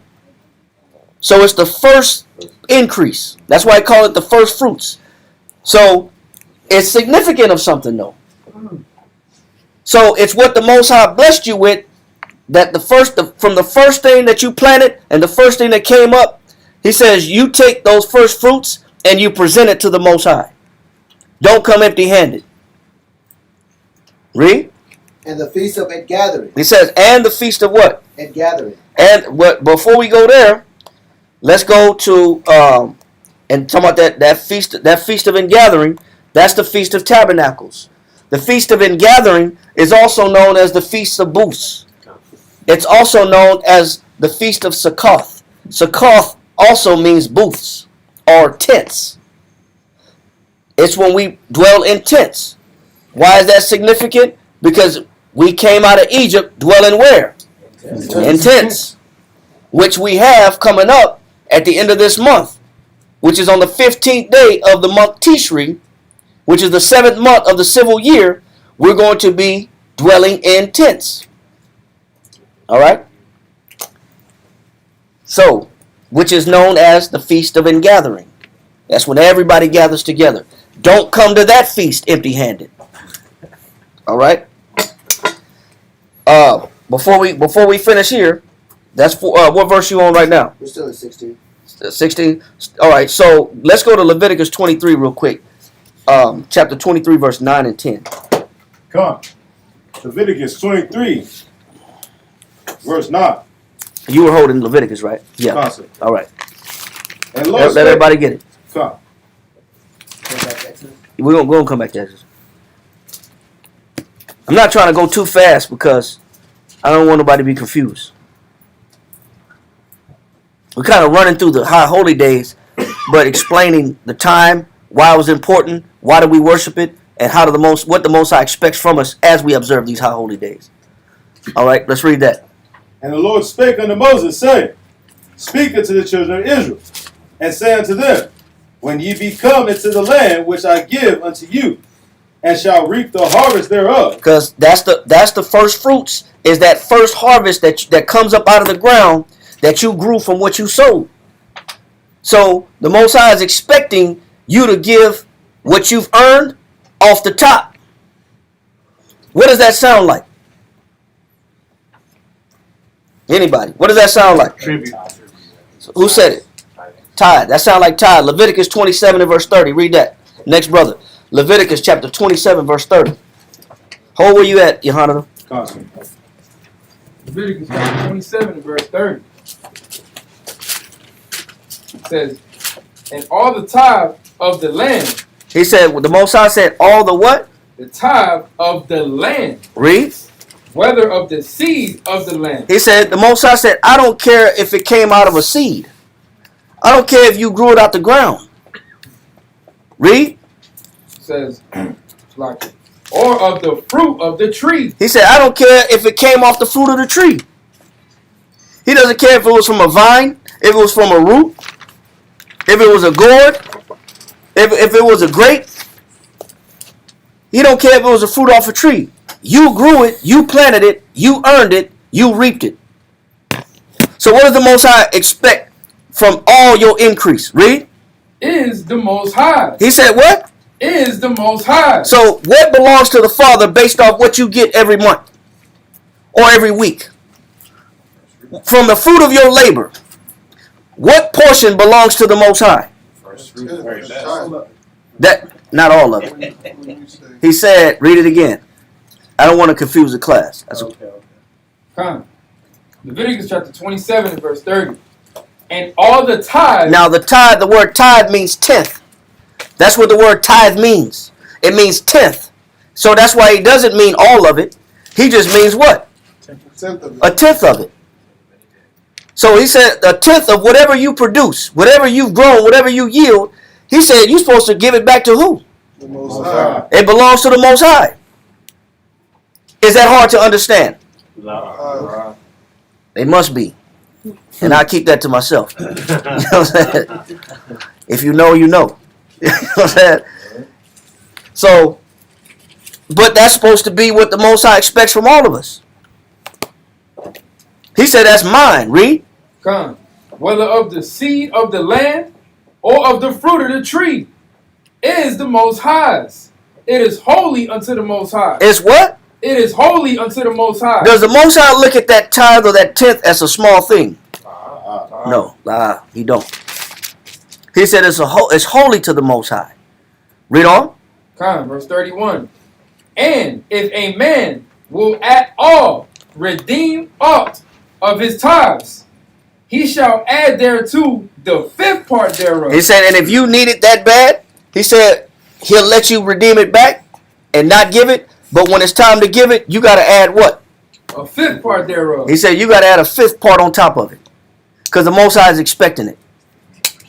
So that 15%? I don't know what the fifth part would be. 20%. Yep. If you look at it as a whole, so you still got to give them twice, because you know what? You're making the Most High wait. Read. You want the interest, man. Read. Verse 32. And concerning the tithe of the herd or of the flock. And if you have cattle, if you have herd, you are into agriculture, or if you're into farming, having stockyards, having animals, livestock. He said, all that, he said, I want, that's mine. A tenth of it is mine. We got to start practicing, if we haven't already, giving the Most High what he expects from everything that we produce with these hands. If you haven't done it already, if that's not a regular routine for you, then you got to understand the significance of what the Most High is expecting from you. Read on. And concerning the tithe of the herd or of the flock, even of whatsoever passeth under the rod, the tenth shall be holy unto the Most High. He shall not search whether it be good or bad. You know what we try to do before we give it to the Most High? We try to figure out if it's a good ox or a bad ox. Oh, man. We try to determine the value of it before we give it. We try to inspect the ox and say, you know what? Shit, man, this ox don't look like he gonna make it. I'm gonna go ahead and get him. I'm gonna go ahead and get the Most High this one. He look weak. He gonna die anyway. I'm gonna get the Most High this whack, little weak, little sickly little ox or sickly little lamb. I ain't giving that. I'm not giving that good one. I'm not giving that strong one. I'm not giving that stud that produce more. I'm giving the Most High the wackest portion of my increase. I'm giving the Most High crumbs. That's what we do. We look and see, let me itemize my bills. Let me look at it. Let me do some numbers. Let me do some number crunching. Let me see what I got. Let me see what I got. I get the Most High crumbs. Can't afford to get the Most High. Yeah, what can I afford to get? Can't do that. That's too much. But I give him this little bit. I give him something. At least I gave him something. No, that's not how Most High looking at it. Because he understands us. We'll search through the tithe to determine whether we should give it or not. When the Most High said, if it came first, and if it grew first, or if it was born first, give it to the Most High. Why look at it and stare at it? The longer you look at it and stare at it, you're going to do what? You're going to change your mind about it. You're going to second guess. You're going to procrastinate. You're going to second guess and be like, I'll hit them back next month. You know, income tax right around the corner. You know what? And we wonder why we be financially struggling sometimes. Because who do you forget about? The Most High. You Most High. Yes, sir. The world say, pay yourself first. Pay yourself first, right? Met a guy that said, you know, you're supposed to take this guy said you're supposed to take your money and split it up 3 ways. He said you pay yourself. He said you save a portion and you invest a portion back into the business. Yep. Never did he say you give tithes. Yeah. He said you do that, you're gonna be wealthy like me. Then he was mad that his business shut down. That's no joke. Man. Yeah, I love this story. That's no joke. That's He forgot something. He forgot something. Lord shut that down. Most High shut that down. He said you divide your money 3 ways. You pay yourself. He said you save a third. You pay yourself a third. You save a third, and then you reinvest a third back into the business. I heard there's 4. These are the secrets to how he said that's how I paid off my truck. That's how I paid off these things. But you know he got a truck, but he ain't got no business no more. Yeah, you know, some people say the 4th way to say or split your money is for vacations and you time. Oh man, It's the world of where we Man. did That publicly? Yeah, these are just standards that people swear by. Yeah. That are false, that are non-biblical. These are things that people do that we finding out the Most High is against. Read that part again. Leviticus chapter 27 and verse 33. He shall not search whether it be good or bad, neither shall he change it. Yeah, neither shall he what? It says, neither shall he change it. Right before you give the best little lamb you got, you pull that best lamb back and switch it out for another one. Never mind. You know what the Most High is saying? That's how you look at me. I'm not worthy of your best. Read. Come. It says, neither shall he change it. And if he change it at all, then both it and the change thereof shall be holy. It shall not be redeemed. You ain't getting it back. Read on. These are the commandments which the Most High commanded Moses for the children of Israel in Mount Sinai. So a lot of it has to do with how we view the Most High. So as we celebrate the Feast of First Fruits, the Feast of First Fruits is very similar to giving tithes. And the Feast of First Fruits starts when? The day after what? The Feast of Unleavened Bread. Yes, the 16th day of that first month. Now, let's go back to Leviticus chapter 23 and verse 9 and 10 one more time. God, I'm sorry. I got quick. The 14th Passover, 15th Feast of Unleavened Bread, 16th Feast of First Fruits. Feast of First Fruits. Starts the Feast of First Fruits. Then you count 7 Sabbaths. And then you get to the 50th day. 7 Sabbaths is 49 days. The 50th day is the Pentecost. We'll get to that in a minute. All right? So let's go ahead. Let's start there, though. Leviticus chapter 23. And we're in verse 9 and 10. God. Leviticus 23, verse 9. And the Lord spake unto Moses, saying, Speak unto the children of Israel, and say unto them, When ye be come into the land which I give unto you, and shall reap the harvest thereof, then ye shall bring a sheaf of the first fruits of your harvest unto the priest. Go ahead. And he shall wave the sheaf before the Lord, to be accepted for you. On the morrow, after the Sabbath, the priest shall wave it. And ye shall offer that day, when ye wave the sheaf, and he lamb without blemish of the first year, for a burnt offering unto the Lord. Read. And the meat offering thereof shall be 2/10 deals of fine flour mingled with oil, an offering made by fire unto the Lord for a sweet savor. And the drink offering thereof shall be of wine, the 4th part of an hin. And ye shall eat neither bread. Now, this is very important. The Most High said, as you present this to the Most High as an offering, he says, ye shall neither eat bread or what? Nor parched corn. Or roast corn. Go ahead. Nor green ears. He says, or eat some green ears. He says, you're not supposed to read that list again in verse 14. God. You shall neither what?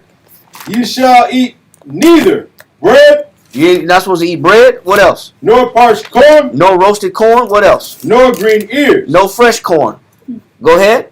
Until the self same day. Until when? The self same day. So as you planted your crops and you harvested your crops, the Most High said you're not supposed to put none of those crops in your mouth. Wow. Until when? Until the self same day. Go ahead. That ye have brought an offering unto your power. Who gets to get theirs first? The Most High. No, before you slap your mouth on what you feel like your hard-earned work. I deserve this plate. I deserve this meal. I deserve this to take this vacation or pull this money aside for me. The Most High said, listen, what I allow to plant in your crops, what I allow to grow, he says you're supposed to take off the top. Give it to me first. Then you can eat. What does that signify? What's supposed to be in your mind? Appreciation. Appreciation and what? Order. Appreciation, same thing. Thanksgiving, gratitude. But you understand who's priority. The Most High. Who is priority? The Most High is first. But we don't do that. We tend to take what the Most High give us, indulge in it, and then we figure out what we got left and try to give what's left to the Most High. The Most High is not with that. That's not how he set up these high holy days. He said, for what I allowed you to come in off your first fruits, you ain't supposed to eat none of it until you give me mine first. We have to rearrange who's first in our life. Whether it be us or who? Yeah. The Most High. You got to reevaluate that. So as you look at your finances, as you look at your increase or your income, You got to start reevaluating what's important. The Most High said, do not put your mouth, do not digest, intake, partake in none of these things until I get mine first. So as we do these high holy days, it's also a matter of priority. He's teaching you priority. So it's not just we coming together for a feast. We just eating together. No. We understand what the Most High is expecting from these high holy days. Read on. God, Leviticus 23, verse 14. If ye shall eat neither bread, nor parched corn, nor green ears, until the selfsame day that ye have brought an offering unto your power. He said, and man, make sure I get mine first. You know what the Most High wants though? Go to Leviticus chapter 1, read 1 through 3. Leviticus chapter 1, read verse 1 through 3. Read that. Leviticus 1, 1 through 3. And the Lord called unto Moses, and spake unto him out of the tabernacle of the congregation, saying, Speak unto the children of Israel, and say unto them, If any man of you bring an offering unto the Lord, ye shall bring your offering of the cattle, even of the herd. He said you're supposed to bring your offering of cattle, even of your herd. Read on. And of the flock. And of the flock. Read. If his offering be a burnt sacrifice of the herd, let him offer a male without blemish. He said make sure you offer a male without what? Without blemish. Give me the strength of your increase. And make sure there's no blemishes in that increase. And don't be trying to do switcheroos and switcheroonies. Read on. He shall offer it of his own voluntary. And the Most High want to see how you give. He says, he told Moses, only take that offering if it's coming from somebody that's doing what? Doing it voluntary. Of his own what? Own voluntary. What does that mean? From his heart. It's from his. You don't have to twist. You don't have to twist somebody's arm and make him feel guilty to give. That means deep down inside he didn't want to what? He didn't want to give it. Why somebody got to twist your arm to recognize the Most High and put him priority? It shouldn't be. The Most High don't want no offering like that. He said, let him offer it what? Of his own voluntary will at the door of the tabernacle of the congregation before the Lord. It's supposed to come from his own voluntary will. The Most High want to see. Because you know why? By making it voluntary, he can see where your heart is at. Because if you're forced to do it, then that doesn't mean you wanted to do it. But it's voluntary, then you know what? It's from your own volition. Then you know what he wants to see. How determined are you to make sure the Most High is first? Now he can see where you stand at. And also, where do you rank him at as far as in level of importance? As a matter of importance. All right? Leviticus 23 and 17. God.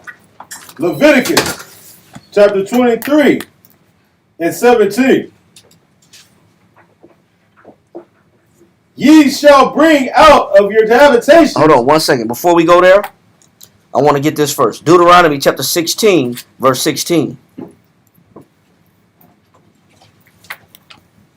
Sorry about that. Deuteronomy chapter 16, verse 16. I want to get this first.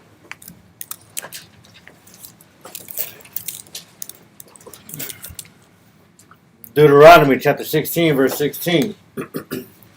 3 times in the year shall all thy males appear before the Lord thy power, in the place which he shall choose, in the feast of unleavened bread. So once again, he says these holidays, high holy days, are critical.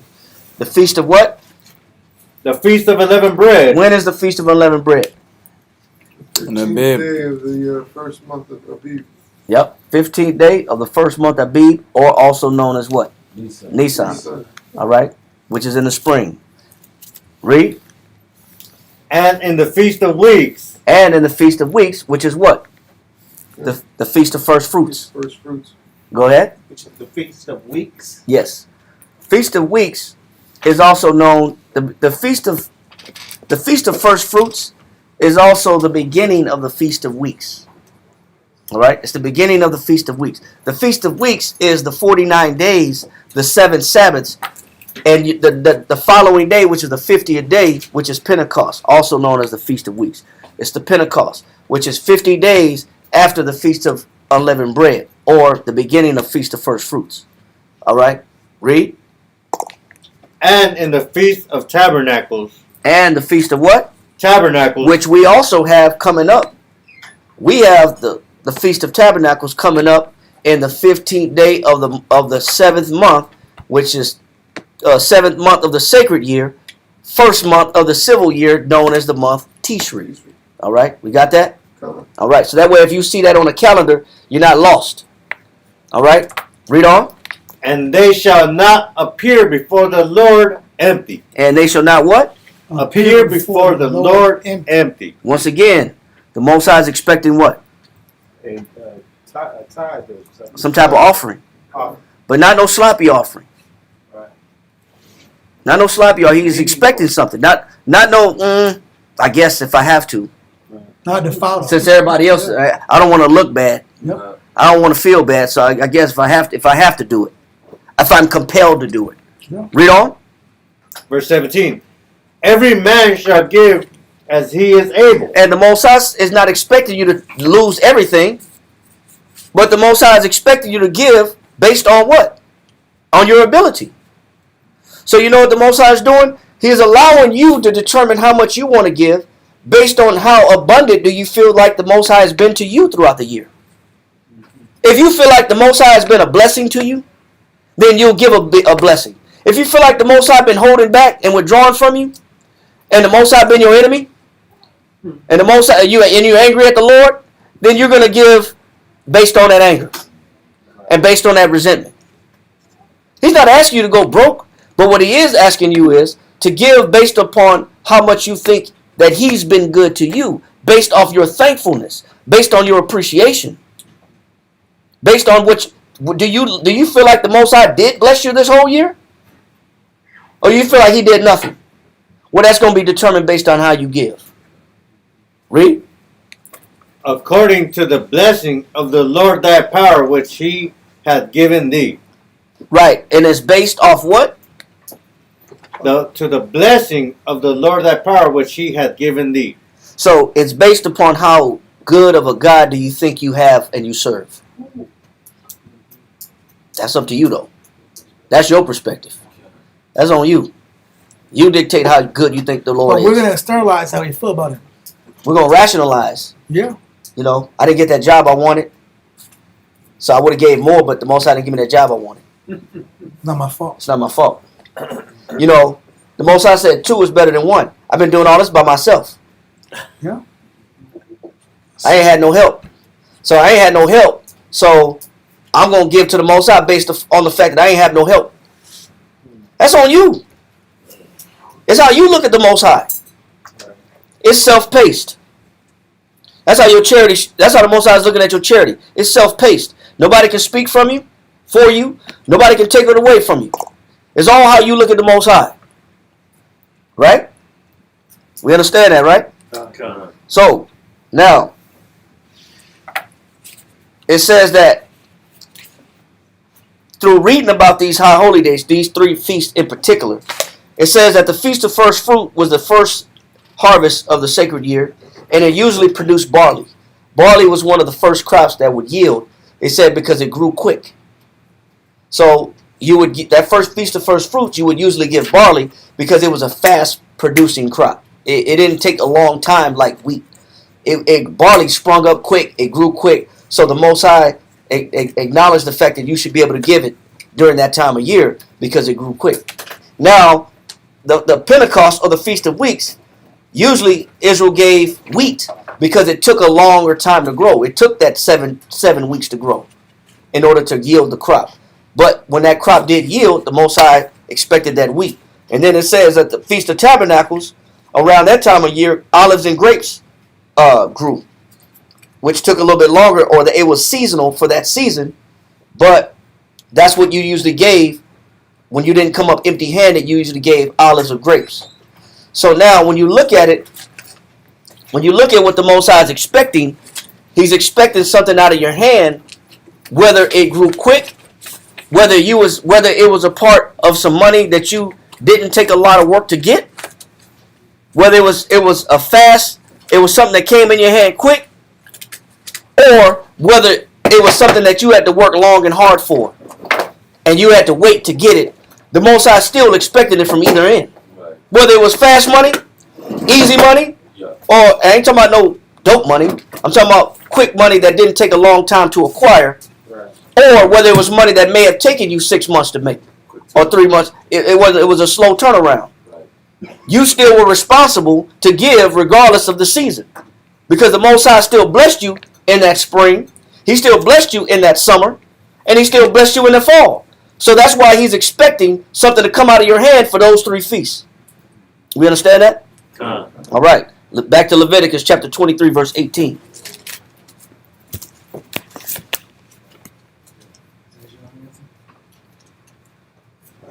You got it? Leviticus chapter 23, verse 18. And he shall offer with the bread 7 lambs without blemish of the first year. He said, and you shall what? Let me get it. Hold on. Leviticus 23 and 18. Go ahead. Verse 18. And ye shall offer with the 7 lambs without blemish of the first year, and 1 young bullock, and 2 rams. They shall be for a burnt offering unto the Lord, Read on. with their meat offering and their drink offerings, even an offering made by fire, of sweet savor unto the Lord. Then Keep reading on down. Then ye shall sacrifice 1 kid of the goats for a sin offering, and 2 lambs of the first year for a sacrifice of peace offerings. Verse 20. And the priest shall wave them with the bread of the first fruits for a wave offering before the Lord, with 2 lambs. They shall be holy to the Lord for the priest. Read on. And ye shall proclaim on the selfsame day, that it may be an holy convocation unto you. So that Pentecost, that Feast of Weeks, is also a Sabbath. You treat it as a Sabbath. It's a holy convocation. Read on. You shall do no servile work therein.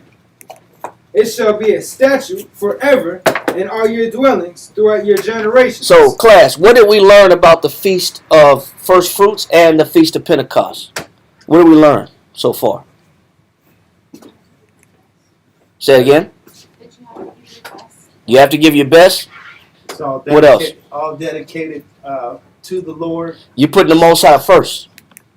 Right. Signifying the beginning. Prioritize. Yes, you were prioritizing based on your income, on whose priority.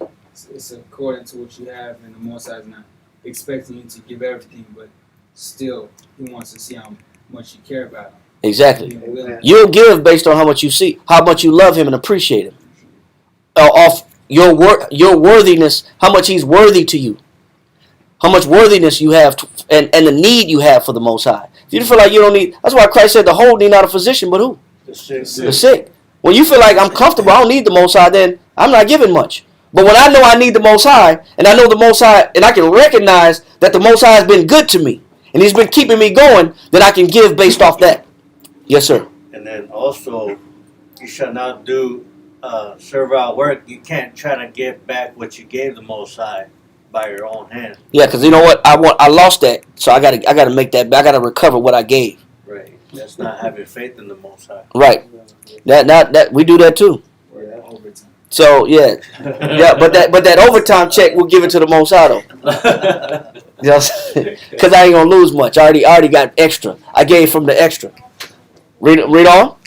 Verse, the middle of verse 21. 22. Read verse 22. 22.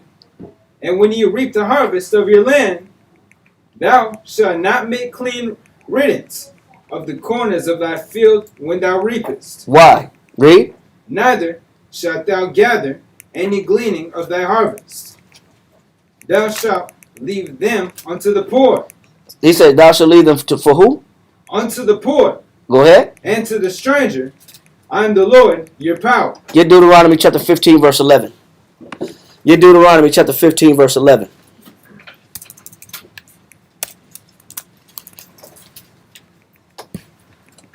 Deuteronomy chapter 15 and verse 11. For the poor shall never cease out of the land. What does it say? For the poor shall never cease out of the land. Is there going to be a point where there's no poor people? No.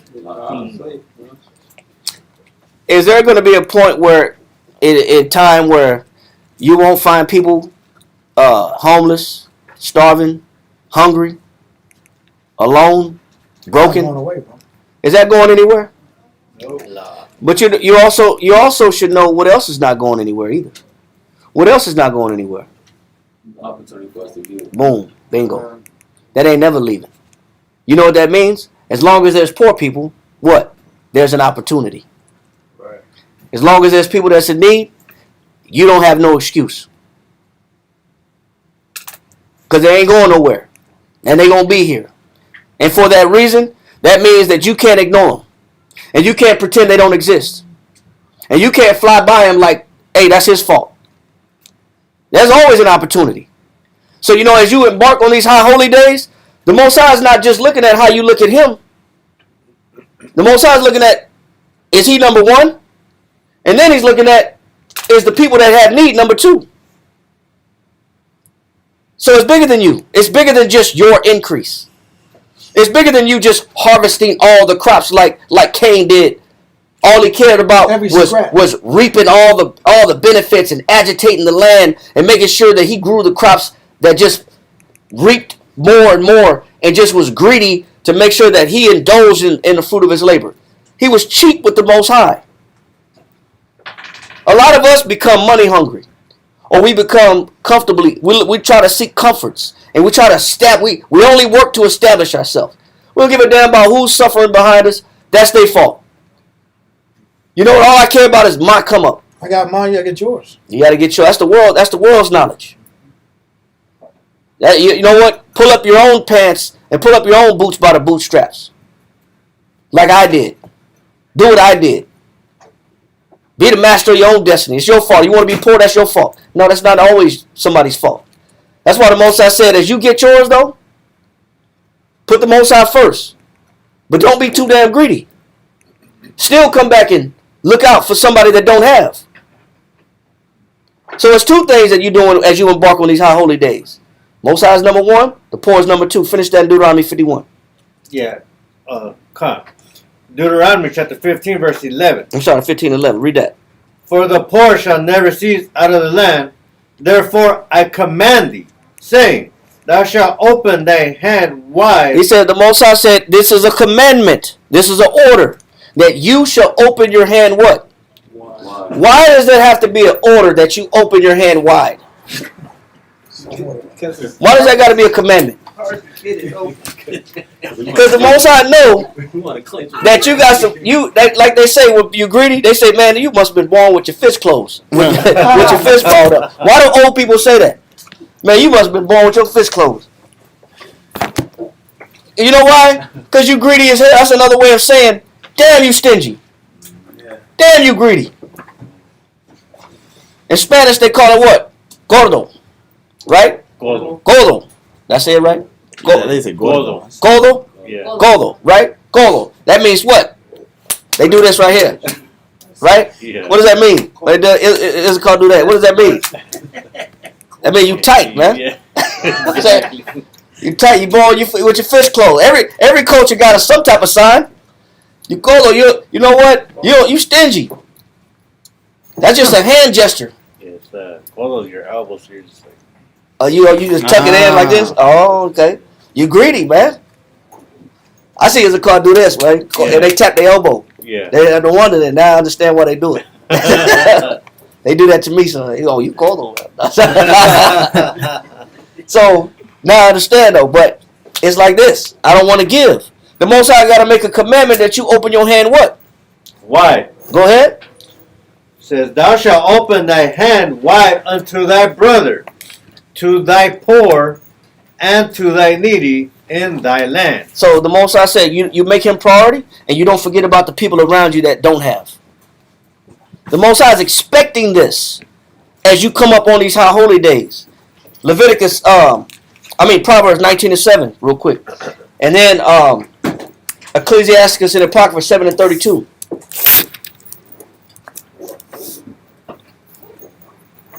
19, verse 19 verse 17.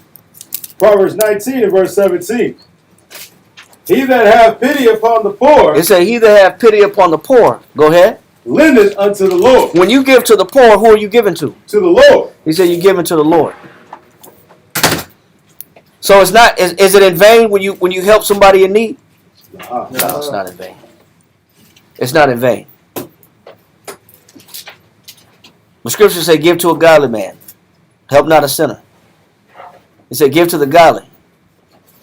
It says, "And thou shalt find a recompense, and if not from him, then from who? Most High. The Most High." He said, "What? Read that again." God. Proverbs 19 verse 17. He that hath pity upon the poor lendeth unto the Most High. So do we understand who we giving to when the Most High said, "Open your hand wide to the poor"? Who are you actually giving to? To the Most High. You're giving to the Most High. You know what it takes to do that, though? It takes faith, number one, that the Most High will pay you back. And also, it takes a certain perspective and a certain level of judgment. That level of judgment is, I don't just look at that man and his condition. I looked at the fact that Christ died for that man. I also look at the fact that the scriptures say, it says, "Beware not to entertain strangers, because some have entertained" who? Angels unaware. Sometimes that person that you are struggling to make a decision to give to, sometimes the Most High got that person there as a what? Test. As a test. No. As a test of your faith. See what he's gonna do. To see if you're going to leave them hanging, leave them hungry, leave them starving. Mm-hmm. Yes, sir. Is it true that you should watch who you give money to? Because I heard this somewhere. Because based on what they do, that can come back on you. No. The scriptures say in Ecclesiastes chapter 12, get that real quick. Ecclesiastes chapter 12, verse 1. You want to start 1? Yeah, start at 1. God. When thou wilt do good, know to whom thou doest. Now, if somebody asks you for some dope money, if you know what they're going to do with it, and they say, "Man, I'm just being honest, but I just need some dope money," are you going to give it to them? Because what is that doing to them? That's destroying. That's destroying them. But most poor people, now, I mean, I'm not trying to judge, but there's a lot of poor people on drugs. That's you just don't think that way. Hey, I know you need some help, and bam. Now this is what we want to get to. 1 John chapter 3, verse 17. Let's read that. God. 1 John 3 and verse 17. But whoso hath this world's good. This world good meaning what? I got clothes. I got food. I got some water money. I got something that can take care of this person's needs, their immediate needs. You know what? Is it really gonna kill me to give somebody some water? No. If they asking for water? No. If they asking for some food? No, but you shouldn't be like, well, I just need some water so I can go over there and get some drugs. No. Right. No, but if but people will tell you, they'll tell you what they asking for. Right. Now some people will say, "Man, I just need a beer." I'm gonna be honest, I just need a beer. Now I know a couple guys that their hustle is the corner. Right. And their hustle is taking advantage of the pity of people. Right. And the charity of people. I know a guy that he has a little bitty sign about this big. It says 50 cents. That's all they say on 50 cents. And he's going to get more than 50 He's always going to get more than 50 cents. But he puts a low number on there, and the car is only about this big. And he can barely see it, but it got a big old red 50 cent on it. He just said 50 cents. That's it. And he hold it with two hands, too. It's a little sign. He hold it with two hands. But you know what? I know a brother that know the brother that he used the money to smoke. Right. Smoke drugs. Right. So I tell him, I say, "Oh, well, what's up?" I ain't gonna say his name, but I said, "What's up, my man? This is our church. This is our Bible school. If you're ready to see what the Lord can do for you, hey, brother, come and join us." Yeah. Oh, let me get clean. When they say "let me get clean," what does that mean? Let me get some more drugs and think about it. Hey, give me some time. Yeah. I ain't ready. I'm not ready yet. I'm not ready yet. Right. So what does he say? So that means that he's not ready to change. Right. So I'm not going to feed his habit Right. because he's not ready. Right. And I know the hustle. But some people are genuinely hurting. And they genuinely can't do for themselves. Those, you can see when you're compelled to give. That's why it's optional. It's not mandatory, but it's optional. It comes from your free will. That's why it says, read it again in Ecclesiastes verse 12, and then come back to that in 1 John. Ecclesiastes 12:1. When thou wilt do good, know to whom thou doest. It says when thou wilt do good, meaning what? When you decide. It's based on your decision. It's up to you. But use some discretion in your charity. But doesn't mean don't use charity. Don't have charity at all. It just says when it's up to you, use discretion. Talk to the person. Find out a little, slow your life down a little bit, find out how they got in their situation. What it is that they do need. You know what? If they'll tell you what they need. They'll say, man, we need some socks. When you go to their encampment or you go to their village, they say, man, we need socks. We need toothbrush, toothpaste, deodorant. We need soap. We need some wipes. We need some food. We need canned goods. We need an ice chest. We need a new tent. We need sleeping bags. They'll tell you what they need. But are you slowing your life down to find out? And are you looking to fill it? Or are you just trying to throw some change out the window? Right. Read. Now let that go. Now go back to where we was at in 1 John chapter 3. 17. Yes, sir. God. 1 John 3, verse 17. But whoso hath this world's good, and seeth his brother have need. And you see your brother have need. Read. And shutteth up his bowels of compassion for him. And you close your hands and you shut down your bowels of compassion. And you make a decision to say, man, I'm not going to give. I don't care how bad he needs it. It's his fault. Read. How dwelleth the love of the Most High in him? He says, how is the love of the Most High in you when you could just watch your people starve and watch your people go hungry and watch your people be thirsty? This was like one of the hottest years on record of the earth since they started keeping track of temperatures, both by ocean and by land. It was one of the hottest years ever recorded on earth with the most consistent record-breaking temperatures this year. Many people died. Even in Texas alone, they say 75 people died this summer. Overheating. Does it really hurt you to bring some cold water to somebody? Is it really going to break you to get an ice chest and to pass out some cold water? Is it really going to break you? That could have been one less person that had to get buried on the side of the road that died of dehydration on something that could have been prevented. He said, how dwelleth what? How dwelleth the love of the Most High in him? How's the Most High in you? How can you say the Most High is in you, but you can watch your people starve and fall away, and you can just drive on by? That's his fault. What justification do you use to ignore him?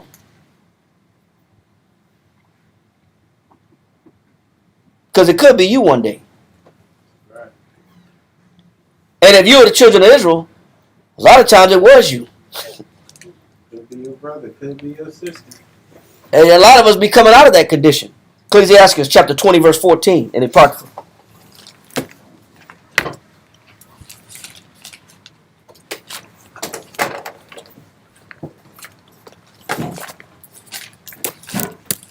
Ecclesiastes chapter 20, verse 14. The gift of a fool shall do thee no good when thou hast it.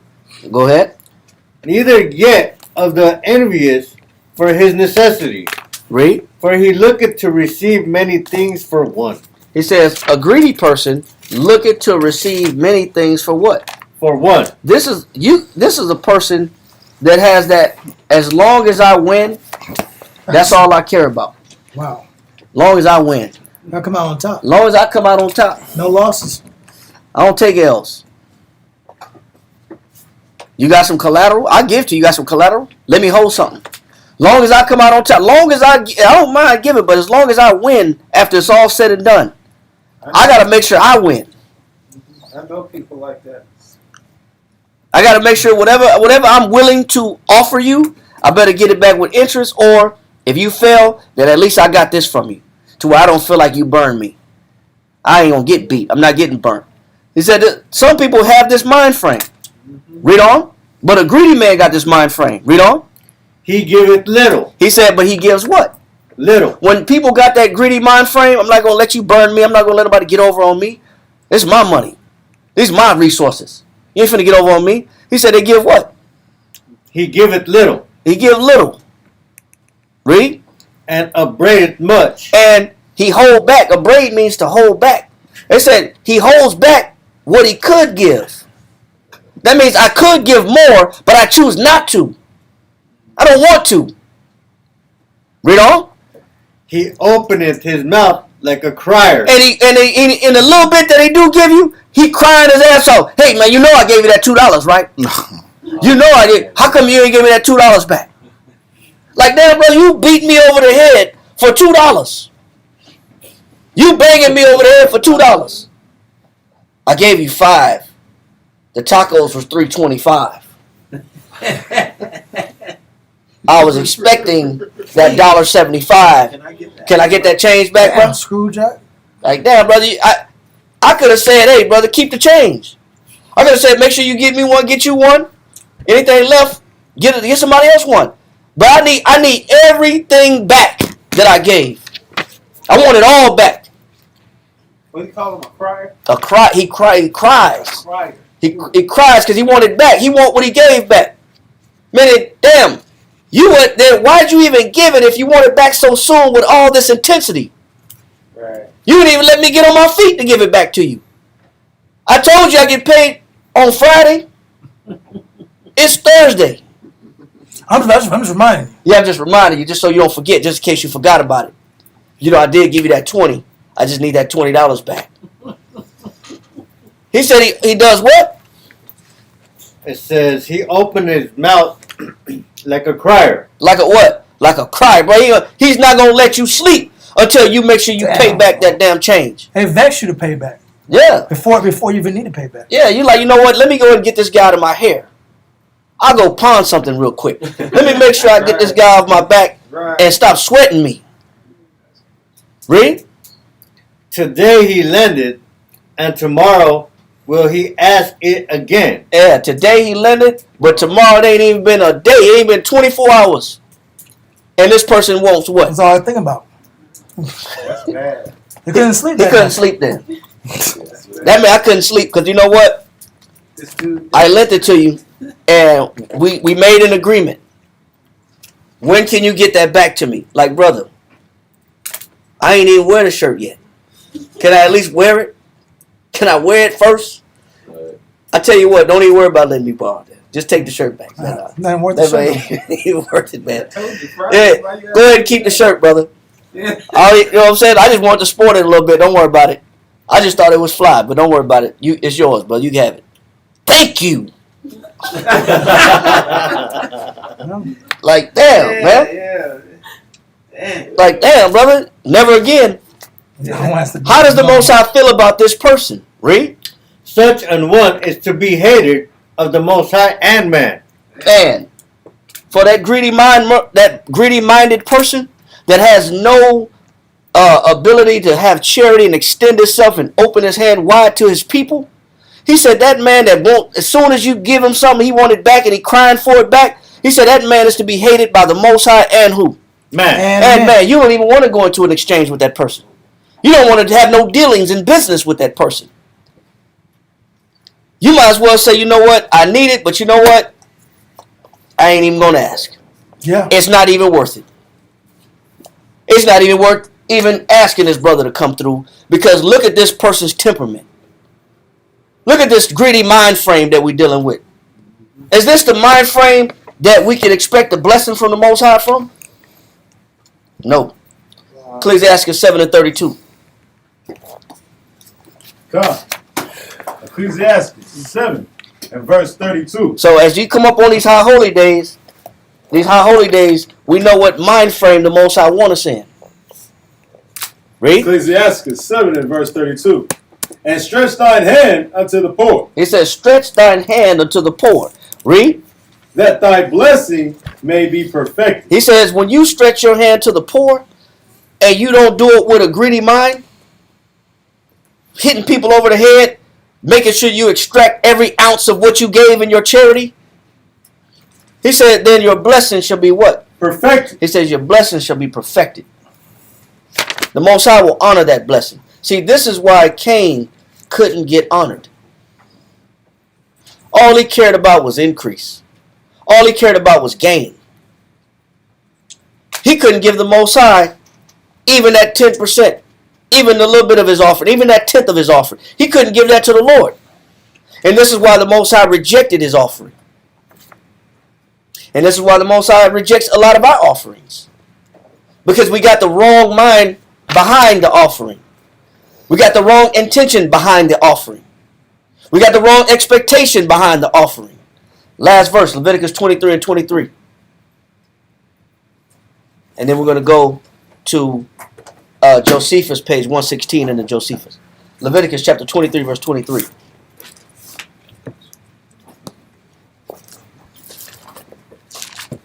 Leviticus chapter 23, verse 23. And the Lord spake unto Moses, saying, Speak unto the children of Israel, saying, In the 7th month, in the first day of the month, you shall have a Sabbath. Now, what's the 7th month? What is that month called? Tishri. That's the 7th month of what type of year? Civil year. No. It's the 7th month of the sacred year. It's the first month of the civil year. See? 20 minutes later, you already forgot. You know what I'm saying? 20 minutes already out. It's already gone. Read it again. I had to edit my notes. Oh, you got it in your notes? I had to edit my notes. I had to scratch it out.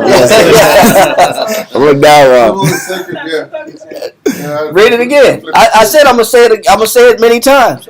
I'm gonna go back and watch the class, see if I was wrong. You know what I'm saying? But you know what? I've been saying the same thing this whole time. Read it one more time. Speak unto the children of Israel, saying, In the 7th month. That should tell you right there what it is. Because it's the 7th month of what year? The sacred year. Which in the Jewish calendar, in the modern calendar, it is the first month of the civil year. Go ahead. It says, In the first day of the month, you shall have a Sabbath, a memorial of blowing of trumpets, a holy convocation. You shall do no servile work therein, but you shall offer an offering made by fire unto the Lord. Now, we went over last week on Wednesday, which that's why I'm not bringing it up now. I think last Wednesday was enough to explain about what mentality to come up on this memorial of blowing the trumpets is. I just want to add why that was so critical. We talked about it at the beginning of class last Wednesday, but let's go to the Josephus. Let's go to page 119 in the Josephus. Let me see it real quick. Thank you. Well, if you can read this.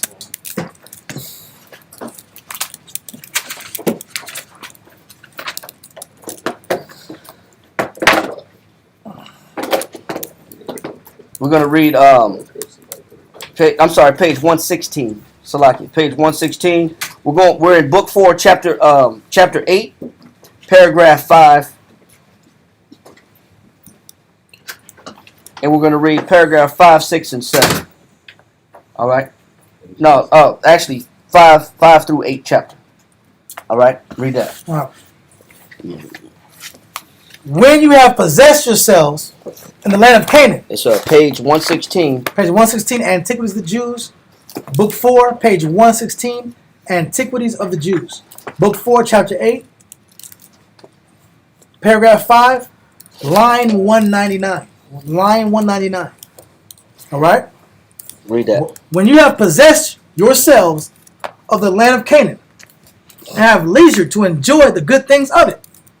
And when you have afterward determined to build cities, if you will do what is pleasing to the Most High, you will have a secure state of happiness. What are the two things that we talked about that the Most High expects from us?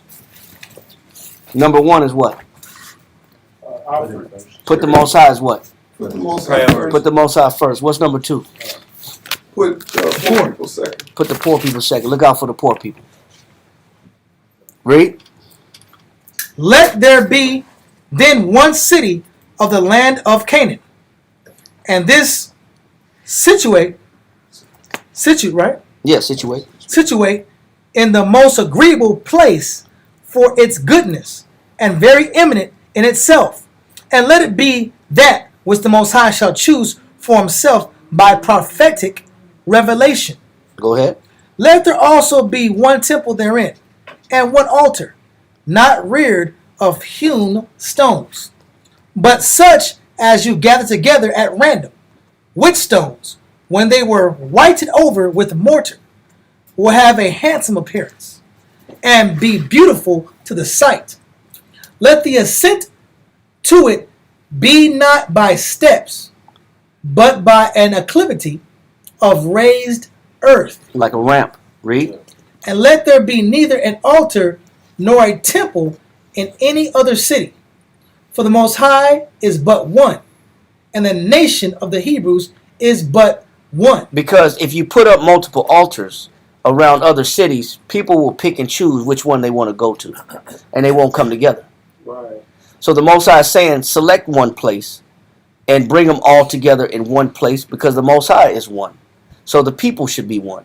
They shouldn't have their own little altars reeled up, because that's what we talk about in the war. Be bringing this out in the high places. Those are those individual places of worship that we like to go to say that we're observing the Most High, when really they be in the comforts of our own environment. But we want to worship the Most High our way. The Most High said the Most High is one, and the people should be one. They should all come together in one place also. Read on. He that blasphemeth the Most High, let him be stoned, and let him hang upon a tree all that day. And then let him be buried in an ignominious and obscure manner. Read on. Wow. Let those that live as remote as the bounds of the land which the Hebrews shall possess come to that city where the temple shall be. Go ahead. And this 3 times a year. Now we read this 2 times already. 3 times a year you come before the Lord, but you don't come before the Lord what? Empty-handed. Empty-handed. Read on. That they may give thanks to the Most High for his former benefits, and may entreat him for those that they shall want hereafter. And let them by this means maintain a friendly correspondence. So when you sound the trumpet for the memorial blowing of the trumpets, you're sounding the trumpet to alert the people to come together in this particular place. Read. By one another, by such meetings and feastings together. He says, and that's the purpose of the high holy days, is to get reacquainted with one another, because we're at such distances from each other. Because a lot of people can get caught up in their particular work or their particular endeavors, in their particular business. Read on. For it is a good thing for those that are of the same stock and under the same institution of laws, not to be unacquainted with each other. Go ahead. With acquaintance will we maintain. With acquaintance, which acquaintance will be maintained by thus conversing together. How do you stimulate camaraderie? Conversing together. How do you stimulate brotherhood? Conversing together. How do you stimulate sisterhood? Conversing together. How do you stimulate people that have been living 2 different courses of life? Conversing together. How can you converse together if you can't come together? So the purpose of me coming to these events is not for me to be isolated by myself at the feast. Not for me to be isolated by myself at the gathering. Not for me to ignore everybody there, and I'm in my car, I'm in the against the wall by the barbecue pit, just hanging out, picking crumbs off the cook. You know what I'm saying? Isolating myself far as I can, remotely as possible. The purpose of the gathering is to come together and converse, and to get reacquainted with each other. Read on. And by seeing and talking with one another. And by seeing and talking with one another. The Most High knows how to mend bonds, how to mend friendships. Because you know what? You've been possessing a negative outlook the whole time. You've had your personal strife and grudge that kept you disconnected. The only way you're going to get reconnected is you got to be in somebody's face and you got to talk to them. You can't be on your own island in your own world building brotherhood and expecting the Most High to honor that. He don't honor that. Read on. And so renewing the memorials of this union. It says, and you renew the memorials of this union. You get back on one accord. You pick up where you left off at. You rekindle those bonds. Read on. For if they do not thus converse together continually, they will So it says, for if they do not. If they do not thus converse together continually, they will appear like mere strangers to one another. When you let too much time go between you talking to somebody, you're not even going to know that person anymore. You're going to feel the gap, and you're going to feel the distance, and you're going to feel the separation between you and that person. It's almost like I don't want to say nothing because I don't want to step on their toes. And they don't want to say nothing to you because they don't want to step on your toes. So we're just cordial. Shalom. Shalom.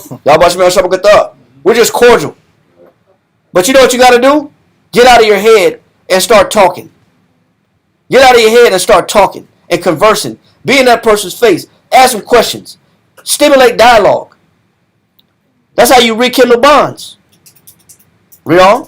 Let there be taken out of your fruits a tenth. And once again, when you're in these pieces, you're in these places, you come to the gathering, take out of your possession what? A tenth. Make sure you bring that what with you?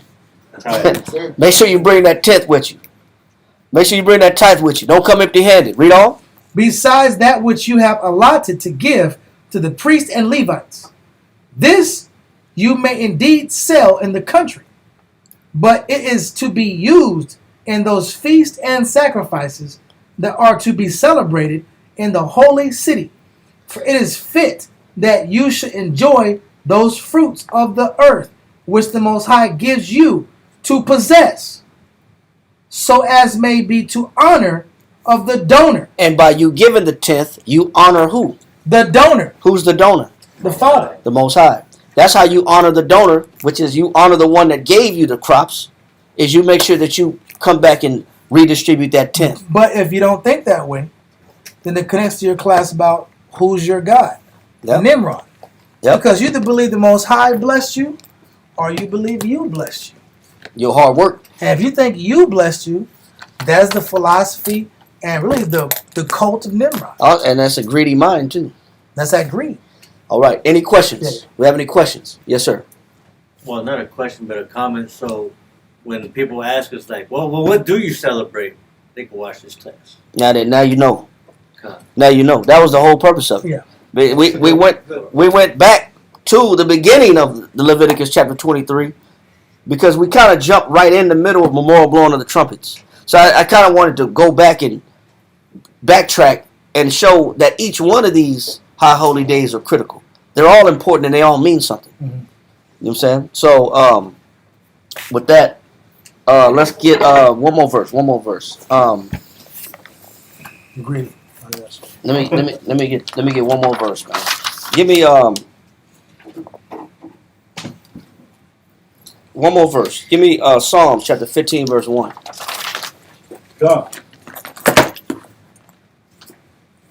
Hold on. You was in Leviticus, right? Was you on Leviticus 23? God, sir. Read Leviticus 23. Give me 26. God. Leviticus. No, give me verse 33. We already went over Day of Atonement, but we're gonna isolate Day of Atonement Friday and make that the class. Give me Leviticus chapter 23 verse 33. Leviticus chapter 23 verse 33. And the Lord spake unto Moses, saying, Speak unto the children of Israel, saying, The 15th day of this 7th month shall be the feast of tabernacles for 7 days unto the Lord. Now, class, what day is that today? So now we know how to calculate time and date based off what we read. Read it again one more time. God.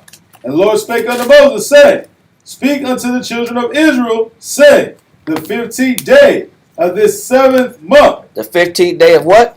The 7th month. Now break that down. It's the sacred month. 15th day of Tishri. Hold on. It's the 7th month, which is the month of Tishri, which is the 7th month of the sacred year, and the 1st month of the civil year. Right. So that way you know.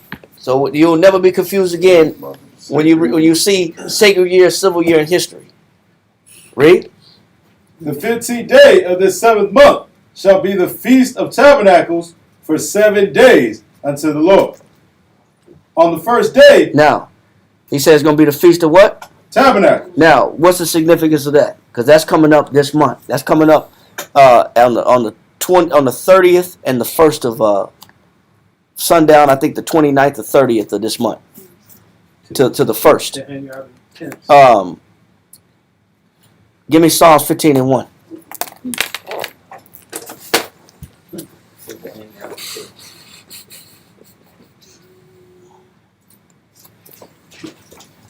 Read that. Psalms chapter 15 and verse 1. Lord, who shall abide in thy tabernacle? So, you know what? Remember, that all these high holy days, when he says a holy convocation, these are rehearsal assemblies. They're rehearsal assemblies. As we embark on the Feast of Tabernacles, you're rehearsing what it means to come together, because it's practice for coming together with the Most High. Because remember, last week we read that he says, how can you say you love the Most High whom you have not seen, but you hated your brother whom you have seen every day? He said that man is a what? A liar. So as you practice coming together with your people, it's proof that you can come together with the Most High. Now, who does the Most High want at his final Feast of Tabernacle? Because it's all gearing up for one final Feast of Tabernacle. And that's when we're dwelling with Christ and the Most High. Who does the Most High want at that particular Feast of Tabernacle?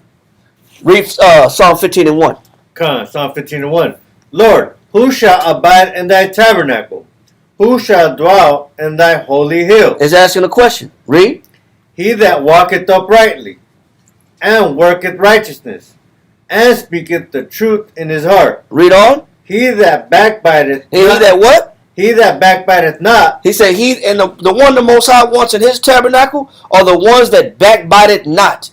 To backbite means to slander somebody who is not present. To speak evil of somebody not present. So you know, all you closet killers, all you mouth murderers, tongue murderers, everybody that's talking about somebody that's not present behind their back, the Most High hear it. But it disqualifies you to go to the final Feast of Tabernacle, which is the one the Most High going to host and Christ going to host. He said he don't want no backbiters at that feast. So if you've been having a negative mind, it's good that you get it out now while we practicing and rehearsing the righteous acts. But we still might work with individuals that have been talking crap all year. We may. But at this particular tabernacle, the Most High is not having backbiters present. He's not having people the character assassinators present at that tabernacle that slander each other. You're supposed to have worked that out. That's what the memorial blowing of the trumpets was for. That was a call to come together and get past your negativity. Read. Verse 3. He that backbiteth not with his tongue, nor doeth evil to his neighbor. So does the Most High want somebody in this tabernacle that just talk negative about their neighbor? No. No, man. You better work that out. You better get out. You better work out your little issues. Or don't make it to the real feast. You're not making it to the real Feast of Tabernacles, the final tabernacle, the one that we all waiting to go to. You're not getting in because you've been backbiting. You're not getting in because you've been talking evil against who? Your neighbor. So these high holy days are practice for the grand finale. I heard that. Read on.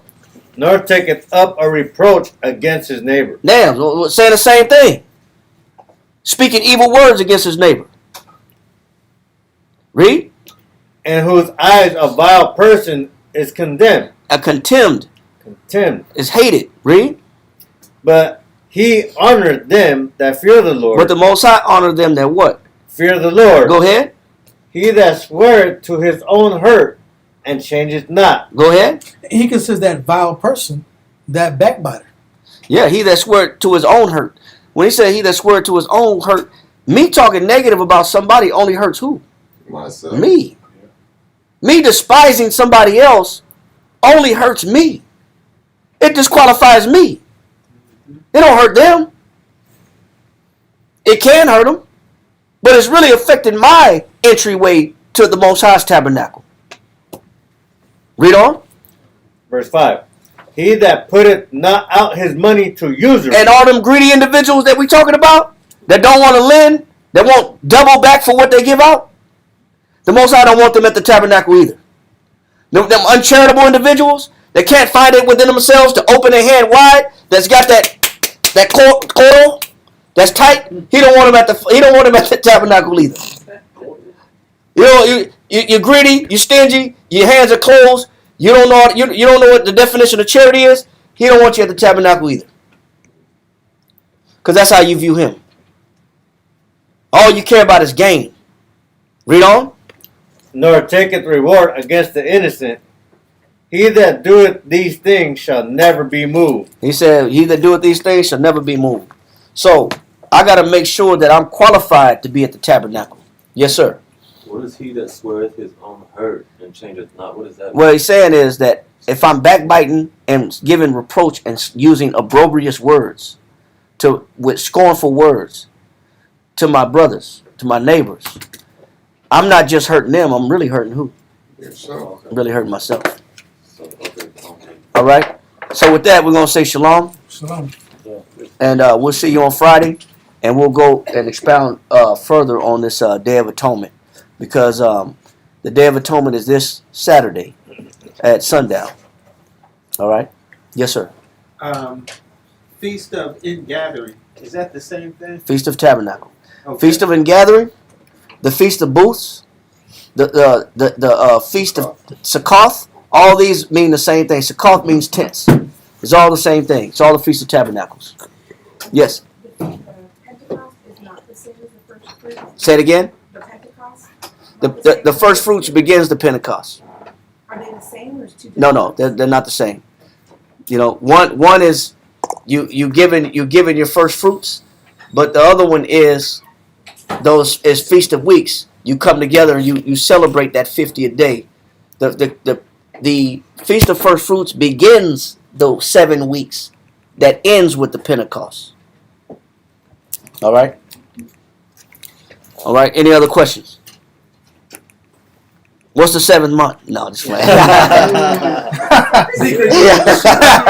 The sacred year. You better know. All right, you're gonna know. You're gonna learn today. All right. With that, we're gonna say shalom. The water for watching, and we'll be back in action. Come Friday. Shalom. Shalom.